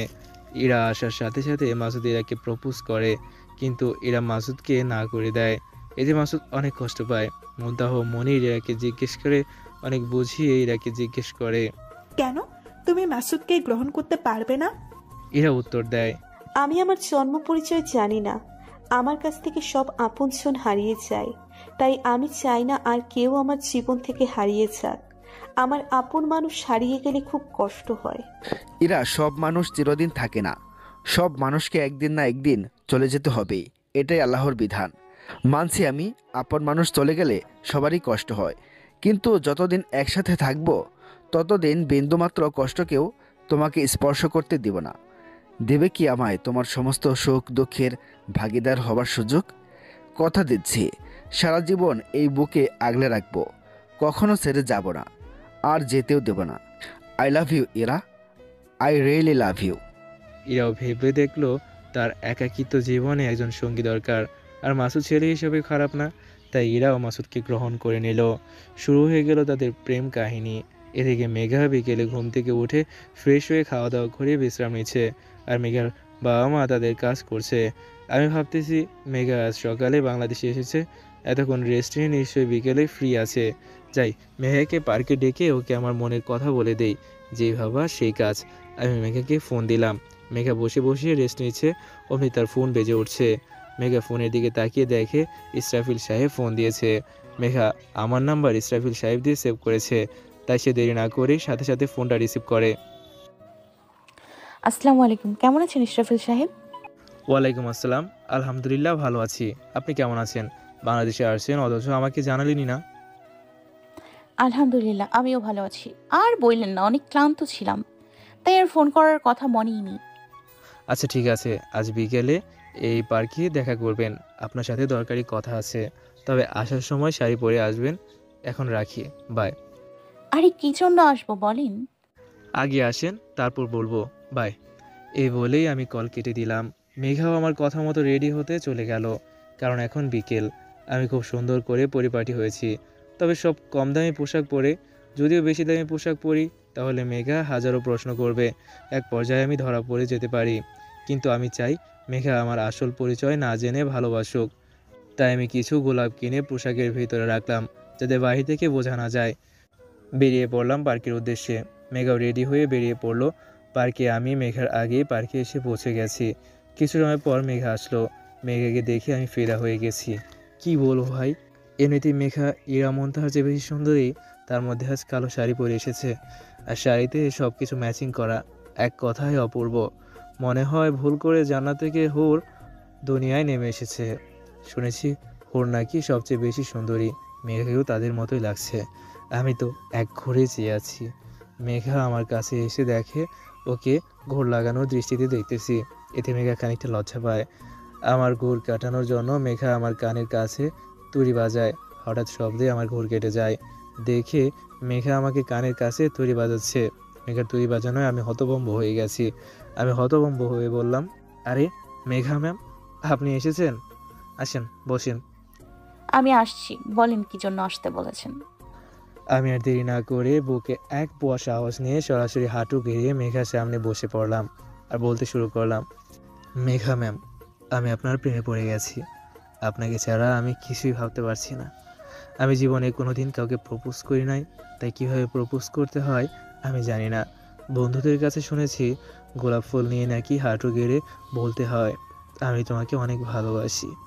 আমি সেভাবেই প্রপোজ করতেছি। মেঘা ম্যাম, আমি আপনাকে অনেক বেশি ভালোবাসি। Ma'am, I love you. দিবেন কি আমায় সুযোগ আপনাকে সারা জীবন ভালোবাসা? কথা দিচ্ছি সারা জীবন আঁকড়ে রাখবো বুকের ভেতরে। আমার প্রপোজে মেঘা খুশি, কারণ মেঘাও আমাকে ভালোবাসে। কিন্তু মেঘা আমার সাথে মজা করার জন্য বলে, ইসরাফিল সাহেব সামান্য একজন ওয়ার্ড বয় হয়ে আসছেন, ডক্টরের সাথে প্রেম করবার মতলব কি আপনার? হ্যাঁ, আমি কখনো এই কথা কখনো আশা করি নাই। এক বুক কষ্ট নিয়ে চলে আসতে নিয়েছি, তখনই মেঘা আমাকে এক টান দিয়ে বুকের সাথে মিশিয়ে দিল আর বলল, কই যাচ্ছ ইসরাফিল? আমিও তোমাকে ভালোবাসি, সেই শুরু থেকে। আমি একটু তোমার সাথে মজা করছিলাম। I love you too Israfil. তুমি মজা করছিলা? তাতে আমি খুব কষ্ট পেয়েছি। আমি সিদ্ধান্ত নিয়েছিলাম সারা জীবনের জন্য তোমার কাছ থেকে দূরে চলে যাব। এমন মজা আর কোনোদিন করো না, খুব কষ্ট হয় আমার। ইসরাফিল, আমি দুঃখিত। আর এমন মজা করব না। কখনো তোমাকে ছেড়ে যাব না। সারা জীবন ভালোবাসা দিয়ে তোমাকে আগলে রাখবো। কথা দাও, তুমিও কখনো ছেড়ে যাবে না। কথা দিলাম কখনো তোমাকে ছেড়ে যাব না। সারা জীবন বুকের বাহু ধরে এভাবেই আগলে রাখবো। ভালোবাসার মানুষকে জড়িয়ে ধরলে আহ, কী যে শান্তি লাগে তা বলে বোঝাতে পারবো না। আজ অনেক দিন পার হয়ে গেছে। মেঘার মামার অপারেশন করা হয়েছে। এখন মেঘার মামা সম্পূর্ণ সুস্থ। মেঘার মামা জানতে পেরেছে যে তার যে অপারেশন করেছে সেই ডাক্তার বাংলাদেশে থাকে। মেঘার মামা সেই ডাক্তারের সাথে দেখা করার জন্য বাংলাদেশে যাবে। বাংলাদেশে তার বোনের জামাই অর্থাৎ মেঘার মা বাবা থাকে। বাংলাদেশে গেলে বোনের বাড়িও যাওয়া হবে, আবার ডাক্তারের সাথেও দেখা করা হবে। অনেক দিন হলো বোনের বাড়িতে যাওয়া হয় না। এইবার এক কাজেই দু কাজ হবে, তাই সে বোনকে জানিয়ে বেরিয়ে পড়ে নিজের প্রাইভেট বিমান নিয়ে, সাথে মেঘার মামি আর কয়েকজন দেহরক্ষী। আজ মেঘা সকাল থেকে মেঘা আমার ফোন তুলছে না। আজ আমার মনটা ভীষণ খারাপ। মেঘার সাথে এখন একটু কথা না বলে থাকতেই পারি না। সারাদিন হাসপাতালে চোখে চোখে রাখি, আর রাতে বাসায় আসার পরে ফোনে কথা বলি। সকালে নামাজ পড়ার কিছুক্ষণ পরেই ফোনে কথা বলি। কিন্তু আজ মেঘার মামা আসবে, তাই তার জন্য বিশাল খাবারের আয়োজন করা হয়েছে। সারাদিনের জন্য ব্যস্ত। শুধু একটা মেসেজ দিয়ে জানিয়ে দিয়েছে যে আজ তার মামা আসবে, তাই সারাদিন সে ব্যস্ত থাকবে। কিন্তু আমার তো ওর সাথে কথা না বললে ভালোই লাগে না, তাই আজ আমার মনটা ভীষণ খারাপ। মাসুদিরা আর মনের তার প্রেম ভালোই চলছে। তারা একে অপরকে ভীষণ ভালোবাসে। কেউ কারোর সাথে কথা না বলে থাকতে পারে না। মাসুদ ইরার একাকিত্ব দূর করার জন্য ইরাকে আমেরিকায় নিয়ে যেতে চায়, মাসুদের মা বাবার কাছে। কিন্তু ইরা যাবে না। না যাওয়ার অন্যতম কারণ জনাবা মরিয়ম বেগমের ছেলের জন্মদিনের জন্য সবাইকে বিশেষভাবে আমন্ত্রণ করা হয়েছে। তাই ইরা কয়েকদিন পর যেতে রাজি হয়েছে। এরা বুঝেছে তার এখানে থাকার চেয়ে মাসুদের বাসায় থাকলে মাসুদের মা বাবার সাথে থাকতে পারবে, ফলে তার আর একাকিত্বে থাকতে হবে না। মাসুদ ইরার কথায় তার মা বাবাকে জানিয়ে দিয়েছে। মাসুদের মা বাবা মাসুদের পছন্দকে সবসময় সাপোর্ট করে। তারা অত্যন্ত ভালো মানুষ। তাদেরও ইরাকে খুব পছন্দ হয়েছে। দীর্ঘ কয়েক ঘন্টা জার্নি করার পর বাংলাদেশে পৌঁছালো মেঘার মামিরা। সেখান থেকে সোজা মেঘাদের বাসায় চলে আসে। বাসায় আসার পর মেঘাদের সাথে দেখা করে সাক্ষাৎ করেছে। মেঘারা তাদের সর্বোচ্চ আপ্যায়ন করেছে। আপ্যায়নে কোনো ত্রুটি রাখে নাই। মেঘার মামা মামিরা খাওয়া দাওয়া করে রেস্ট নিচ্ছে। তবে রেস্ট নেওয়ার সময় মাসুদকে ফোন দিছে, কারণ ডাক্তারের নাম্বার মাসুদের কাছে। মাসুদ মেঘার মামাকে মরিয়ম প্রাইভেট হসপিটালে আসতে বলে। মেঘার মামা রেস্ট নিয়ে মেঘাকে নিয়ে হসপিটালের উদ্দেশ্যে রওনা দিল, কারণ মেঘা মরিয়ম প্রাইভেট হাসপাতালের ডক্টর। হাসপাতালে যাওয়ার পর মেঘা যায় ম্যানেজারের সাথে কথা বলতে, আর মেঘার মামা মাসুদকে জানিয়ে দেয় যে হাসপাতালে পৌঁছে গেছে। মাসুদ তাদের দেখাশোনা করার জন্য ইরাকে পাঠায়। কিন্তু ইরা আসার পর মেঘার মামা মামি খুব অবাক হয়ে যায়। ইরাকে দেখলে তাদের কত বছরের আপন মনে হয়। এক প্রকার আত্মার টান অনুভব হয়। এক পর্যায়ে মেঘার মামা ইরাকে চিনে ফেলে। এটাই তাদের হারিয়ে যাওয়া সন্তান। চেনার কারণ হলো এর কপালের এক সাইডে পরপর 3টা তিল আছে, আর কপালের সাইডে হালকা একটু কাটা। ছোটবেলাগুলা খেলতে গিয়ে পড়ে গিয়ে কপালের সাইডটা কিছুটা কেটে ফেলেছিল। এতে মেঘার মামা অনেক রেগে যায়। বাসার সবাইকে ইচ্ছা মতো বকে। একমাত্র কলেজের টুকরা মেয়ে তার, আর সেই মেয়ে পড়ে গিয়ে ব্যথা পাইছে। শুধু ব্যথা না, কিছুটা অংশ কেটেও ফেলেছে। ইরার জন্য ইরার বাবা 24 ঘন্টা ইরার দেখাশোনা করার লোক রাখতো, কিন্তু লোক রাখার পরেও হঠাৎ ইরা পড়ে যায়, যার ফলে ইরা কিছুটা কেটে যায়। সেদিন ইরার বাবা সকল লোকদের অনেক বকেছিল, সাথে সাথে লোকগুলো চেঞ্জ করে নতুন লোক এনেছিল। তাহলে ভাবেন ইরার বাবা ইরাকে কতটা ভালোবাসতো। আর ইরার বাবা বুদ্ধি করে ইরার হাতে একটা চিহ্ন এঁকে দিয়েছিল, যা ইরার হাতে এখনও আছে। মেঘার মামাতো বোন ইরাকে খুঁজে পেয়ে সাথে সাথে বুকে জড়িয়ে নেয়। কত বছর পর মেঘার মামা মামির শূন্য বুকটা আজ পরিপূর্ণ হলো। ইরাও মা বাবাকে পেয়ে খুশিতে কেঁদে দেয়। এ কান্না কষ্টের নয়, বরং সুখের। মেঘার মামা ইরাকে জিজ্ঞেস করে, এতদিন কোথায় ছিলি মা? তোরে সারা বাংলাদেশ তন্ন তন্ন করে খুঁজেছি, তবুও তোরে খুঁজে পাই নাই। এতদিন কোথায় ছিলি? কার কাছে ছিলি? আমি এতদিন এক বৃদ্ধার কাছে ছিলাম। শুনেছি আমি নাকি ছোটবেলায় রাস্তার পাশে পড়ে কান্নাকাটি করছিলাম। তখন রাস্তা দিয়ে ওই বৃদ্ধটি আমাকে দেখতে পায়। আশেপাশে কাউকে না পেয়ে উনি আমাকে ওনার সাথে নিয়ে যায়। নিয়ে যাওয়ার কয়েকদিন পরেই উনি আমাকে নিয়ে ব্যাংকক চলে যায়। সেখানেই আমাকে লেখাপড়া করায়, সেখানেই আমি বড় হই। কয়েক বছর আগে আমরা বাংলাদেশে চলে আসি। বাংলাদেশে আসার কয়েক বছর পর বৃদ্ধটি মারা যায়। তারপর আমিও প্রচুর ভেঙে পড়ি, একাকী হয়ে পড়ি। একাকী জীবন থেকে বেরিয়ে আসার জন্য কয়েক মাস আগে এই হাসপাতালে নার্সের চাকরি নিই। এই বলেই ইরা কেঁদে দেয়। কাঁদিস না মা, তোর চোখের পানি আমার সহ্য হয় না। তুই অনেক কষ্ট পাইছিস, তোকে আর কষ্ট পেতে দিব না ইনশাল্লাহ। তোকে আজই আমার সাথে নিয়ে যাব, আর তোকে হারিয়েও অনেক কষ্ট পেতে চাই না। এই বলেই ইরাকে আবার বুকে টেনে নেয় ইরার মা বাবা। এদিকে মেঘা ও মাসুদ ফিরে এসে দুজনেই অবাক। তারা দেখে ইরাকে মেঘা মামা মামি বুকে জড়িয়ে ধরে কান্না করতেছে। অবাক হয়ে মেঘা ওর মামা মামিকে জিজ্ঞেস করে, তোমরা ইরাকে জড়িয়ে কান্না করতেছো কেন?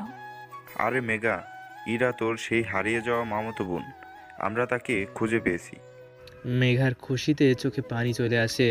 সেও ইরাকে জড়িয়ে ধরে কান্না করে দেয়। কত বছর পর তার হারিয়ে যাওয়া মামাতো বোনকে পেয়েছে, এর চেয়ে খুশির খবর আর কি হতে পারে। মেঘার মামা মানে ইরার বাবা আজ ডাক্তার না দেখিয়ে কাল দেখাবে বলে চলে আসে সবাইকে নিয়ে, মানে ইরা, মেঘা, মেঘার মামি আর দেহরক্ষীদের। এদিকে মাসুদ খুব খুশি, অবশেষে ইরা তার মা বাবাকে ফিরে পেল। এখন এবার মামা মাসুদের হবু শ্বশুর, আর মাসুদ জানে ওর শ্বশুরকে অপারেশন করিয়েছে, তাই কালই যাতে তার শ্বশুর ডাক্তার দেখাতে পারে তার সমস্ত ব্যবস্থা মাসুদ করে ফেলে। বলতে পারেন এটা মাসুদের জামাতা হিসেবে এক প্রকার কর্তব্য। কিন্তু কালই যে সকলের জন্য বড় ধরনের সারপ্রাইজ অপেক্ষা করবে তা কারোই জানা ছিল না। মাসুদ আজই আমাকে ফোন দিয়ে মরিয়ম প্রাইভেট হসপিটালে আসতে বলেছে। ওরা তো আর জানে না যে আমি এই হসপিটালেই চাকরি করি। আমি মাসুদের কথা মতো ওই হসপিটালে যাওয়ার জন্য রাজি হলাম। এদিকে ইরাকে নিয়ে মেঘাদের বাসায় চলে আসে মেঘার মামা মানে ইরার বাবা। মেঘার আম্মু ইরার কথা জিজ্ঞেস করলে যখন বলে যে ইরাই তাদের হারিয়ে যাওয়া সন্তান, তখনই মেঘার আম্মু ইরাকে জড়িয়ে ধরে কান্না করে দেয়। ইরা ছিল সকলের চোখের মণি। সে আজ কত বছর ধরে নিখোঁজ ছিল, তাই তাকে পেয়ে সকলের মাঝে আনন্দ ছড়িয়ে পড়েছে। ইরার জন্য মেঘার আম্মু নানা রকমের খাবারের আয়োজন করতে যায়। এদিকে মেঘা, ইরার আব্বু মেঘার গল্প আর আড্ডা দিতে থাকে। দীর্ঘ 4 ঘন্টা পর মেঘার আম্মু আর ইরার আম্মু রান্না করে বের হয়ে সকলের খাবার টেবিলে যাইতে বলতেছে। সবাই আড্ডা দিয়ে খাবার টেবিলে যায়। খাবার টেবিলে গিয়ে তো এরা অবাক, আর এরার জন্য অনেক পদ রান্না করা হয়েছে। সারা টেবিলে বিভিন্ন পদের খাবার দ্বারা ভর্তি। এরাকে সবাই মিলে খাইয়ে দিল। এতে ইরার চোখে দিয়ে আপনা আপনি পানি পড়তে শুরু করলো। সে যদি হারিয়ে না যেত তাহলে প্রতিদিন তাকে সবাই মিলে এভাবেই খাইয়ে দিত। এটাই ভাবতে ইরার চোখ দিয়ে পানি চলে আসে। তবে যাই হোক, আল্লাহ যা করে ভালোর জন্যই করে। সবাই খাওয়া দাওয়া করে যার যার রুমে চলে ঘুমাতে যায়। ইরা আজ মেঘার সাথে ঘুমাবে, তাই সে মেঘার ঘরে গিয়ে ঘুমিয়ে পড়লো। পরের দিন সকালে আমি খুব সুন্দর পরিপাটি করে নামি দামি পোশাক পরে, যেগুলো সাধারণত আমি পরতাম, খুব দামি পোশাক যা পরলে আমাকে দারুণ মানায় বন্ধুরা বলতো, সেই ড্রেসগুলো পরে সাথে ম্যাচিং করা ঘড়ি, ব্লেজার, শু পরে চলে আসলাম হসপিটালে। এদিকে অনেকক্ষণ যাবৎ অপেক্ষা করতেছে ইরা, মেঘা, ইরার বাবা, মা, মনির, মুনতাহা আর মাসুদ। এদিকে মেঘার মন ছটফট করছে ইসরাফিলের জন্য। অবশেষে আমি হাসপাতালে পৌঁছে গেলাম।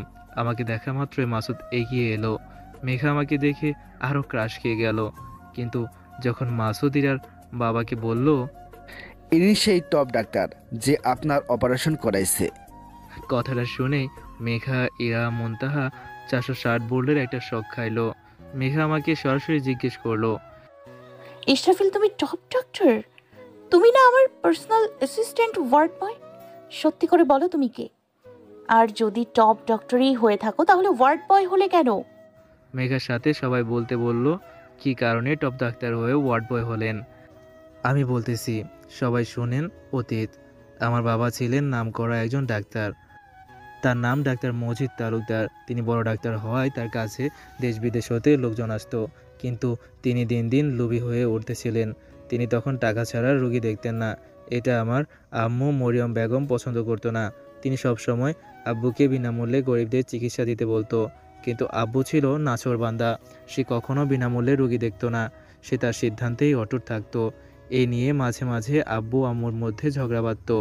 এক পর্যায়ে আমাকে নিয়ে আব্বুর কাছ থেকে চলে আসে। আমাকে টপ ডাক্তার বানায়। আম্মু আমাকে বিনামূল্যে চিকিৎসা সেবা দিতে বলে সামর্থ্যহীনদের। আমিও আম্মুর কথা মতো বাংলাদেশে মরিয়াম প্রাইভেট হসপিটাল তৈরি করি, যাতে এই হসপিটালে সবাই বিনামূল্যে চিকিৎসা সেবা পায়, স্বার্থহীনরা। আমি টপ ডাক্তার হয় বিভিন্ন ক্রিটিক্যাল অপারেশন করতে বিভিন্ন দেশে যেতে হয়, যার কারণে আমি এই হসপিটালে ম্যানেজার হিসেবে হাসপাতালের দায়িত্ব দিই আম্মুর মাধ্যমে। আমাকে হসপিটালে কেউ কোনো দিন দেখেনি। আমি এই হাসপাতালে গোপনে একজন ওয়ার্ড বয় নিযুক্ত করেছিলাম। সে আমাকে ইনফরমেশন দিত। সে আমাকে মাঝে মাঝে ইনফরমেশন দিত ম্যানেজার নাকি অনেক দুর্নীতি করে আর অনেক অবৈধ কাজ করে, কিন্তু আমি এগুলো গুরুত্ব দিতাম না, কারণ ম্যানেজার আম্মুর খুব বিশ্বস্ত ছিল। এক পর্যায়ে আমি হসপিটালে যোগ দিই ওয়ার্ড বয় হিসাবে। কীভাবে যোগ দিলাম আপনারা প্রথম পর্বেই জানতে পেরেছেন। তারপর ওয়ার্ড বয় হয়ে এই হসপিটালে চাকরি করি আর ম্যানেজারের অনেক অবৈধ কাজ আমি নষ্ট করি। অতীত শেষ, বর্তমান। আমি আসার সময় পুলিশ সাথে করে নিয়ে এসেছি। পুলিশ চারদিক থেকে হাসপাতালে ঘেরাও করে রেখেছে। আমি সুযোগের অপেক্ষায় ছিলাম। আমার কাছে বিশ্বাসঘাতকের কোনো স্থান নেই। ম্যানেজার আমাদের বিশ্বাসঘাতকতা করেছে, তাই তাকে শাস্তি পেতেই হবে। পুলিশ সাহেব, আপনারা ম্যানেজারকে নিয়ে যান। পুলিশ ম্যানেজারকে নিয়ে গেল। আমি ইরার বাবাকে দেখে কাল সবাইকে আমার বাসায় দাওয়াত দিলাম, কারণ কাল আমার জন্মদিন। সবাইকে দাওয়াত দিয়ে হসপিটালে কিছুক্ষণ কাটিয়ে চলে গেলাম বাড়িতে। কাল আমার জন্মদিন, তাই ডেকোরেশনের ব্যবস্থা করতে হবে। তবে ডেকোরেশন তো ফোন করলে চলে আসবে। আমি চাচ্ছি অন্য কাজটা হলো আমার ক্রাশ মেঘার জন্য একটা হীরার নেকলেস আর একটা ডায়মন্ডের রিং অর্ডার করতে যাচ্ছি। কাল ওই মেঘাকে সবার সামনে প্রপোজ করে নিজের করে নেব সারা জীবনের জন্য। এইদিকে মেঘার ভাষা গিয়ে ভাবে ইসরাফিল এত বড় ডাক্তার, জানাই ছিল না। তাই তো বলি সেদিন হাসপাতালে ডাক্তারকে অমন চেনা চেনা লাগলো কেন। যাকে, আমার এখন ভালোই হলো। এখন ইসরাফিলকে মেনে নিতে আমার ফ্যামিলির কোনো আপত্তি করবে না। মেঘা এসব ভাবছে, তখন ইরা মেঘার রুমে চলে আসে আর মেঘাকে প্রশ্ন করে, মেঘা আপু কি নিয়ে এত ভাবতেছ? ভাবতেছি ইসরাফিল সাহেব কত বড় মাপের মানুষ, তাই না ইরা? আমিও দেখছি উনি গরিবদের অনেক উপকার করে। আমিও দেখছি তাকে করতে। তবে ওনাকে নিয়ে এত ভাবার কারণ কি জানতে পারি? মানে আমি আর ইসরাফিল একে অপরকে ভালোবাসি। ভাবতেছি ইসরাফিলের কথা বাসায় জানামু। ও, এত ভালো কথা। তবে আপু, আমিও না তোমার ইসরাফিলের বন্ধু মাসুম আছে না, তাকে আমি ভালোবাসি। তুমি প্লিজ আপু আমাকে ম্যানেজ করে দাও। ও, তলে তলে এত দূর? চিন্তা করিস না ইরা, তুই হলি সকলের চোখের মণি। তুই চাইলে মামা তোরে পুরো আমেরিকা তোর নামে করে দিতে পারে। আর সেখানে একটা ছেলেকে চাইছিস, সেটা এনে দেবে না? তা কি হয়? মাছুদ তোরই হবে, চিন্তা করিস না। থ্যাংক ইউ আপু। এই বলেই ইরা মেঘাকে জড়িয়ে ধরে। পরের দিন সকালে, আজ আমার জন্মদিন। রাতে আমার সব বন্ধুরা আমাকে উইশ করেছে। আজ সারা বাড়ি সুন্দর করে সাজানো হয়েছে। পার্টির জন্য সর্বোচ্চ ব্যবস্থা করা হয়েছে। এখানে ধনী গরিব সকলকে আমন্ত্রণ জানানো হয়েছে। একটু পরেই সবাই চলে আসবে। মাসুদ আর মনির রাতে আমাদের বাসায় চলে এসেছে। ওদের পরিবারের সকলকেই আজ আসতে বলেছি। ওনারা সকলেই আসতেছে। রাতে আড্ডা দেওয়ার সময় মনির ও মাসুদ ওরা যে মুনতাহা ও ইরাকে ভালোবাসে তা আমাকে বলেছে। আমি মেঘার কথা মতো ওদের বলেছি, আর ওদেরকে আমার মতো হীরার নেকলেস আর ডায়মন্ডের রিং কিনে আনতে বলেছি। কারণ আজ আমরা তিনজন সবার সামনে মুনতাহা, ইরা ও মেঘাকে প্রপোজ করব। আমরা তিনজন ওয়াদা করেছিলাম বিয়ে করলে একসাথে করব। আজ সত্যি তা পূরণ হবে ইনশাল্লাহ। জন্মদিনের অনুষ্ঠান শুরু হয়ে গেল। কিছুক্ষণের মধ্যেই অনুষ্ঠানের সকল আমন্ত্রিত অতিথি হাজির। সকলে তাদের বাসায় তাদের ভালোবাসার কথা, মানে মুনতাহাদের মেঘা, মেঘাদের ইরা, ইরাদের অবশ্যই মেঘাই বলেছে। মাসুদ, মনির ও আমি বাসায় জানিয়েছি। সকলেই মেনে নিয়েছে। আমাদের অনুষ্ঠান শুরু হওয়ার পূর্বেই আমাদের প্ল্যান মতো তিনজনই ইরা, মেঘা, মুনতাহাকে প্রপোজ করলাম সবার সামনে। তারপর আজই কাজিনকে আসতে বললাম। জন্মদিনের অনুষ্ঠান শেষে বিয়ের অনুষ্ঠান হবে। জন্মদিনের অনুষ্ঠান শেষে কাজী ইসলাম শরীয়ত মোতাবেক বিয়ে পড়িয়ে চলে গেলেন। আমরা তিন বন্ধু এখন ছাদে। তিন বন্ধু বিভিন্ন রকমের আড্ডা দিয়ে রাত 11টার দিকে যার মতো বাসর করে চলে গেলাম। যাওয়ার পর ইরা, মেঘা ও মুনতাহা এসে আমাদের সালাম করলো। আপনারা আবার ভাইবেন না এক রুমেই তিনজন বাসর করছি, তা কিন্তু না। তিনজনের জন্য আলাদা আলাদা রুমে বাসর ঘর সাজানো হয়েছে।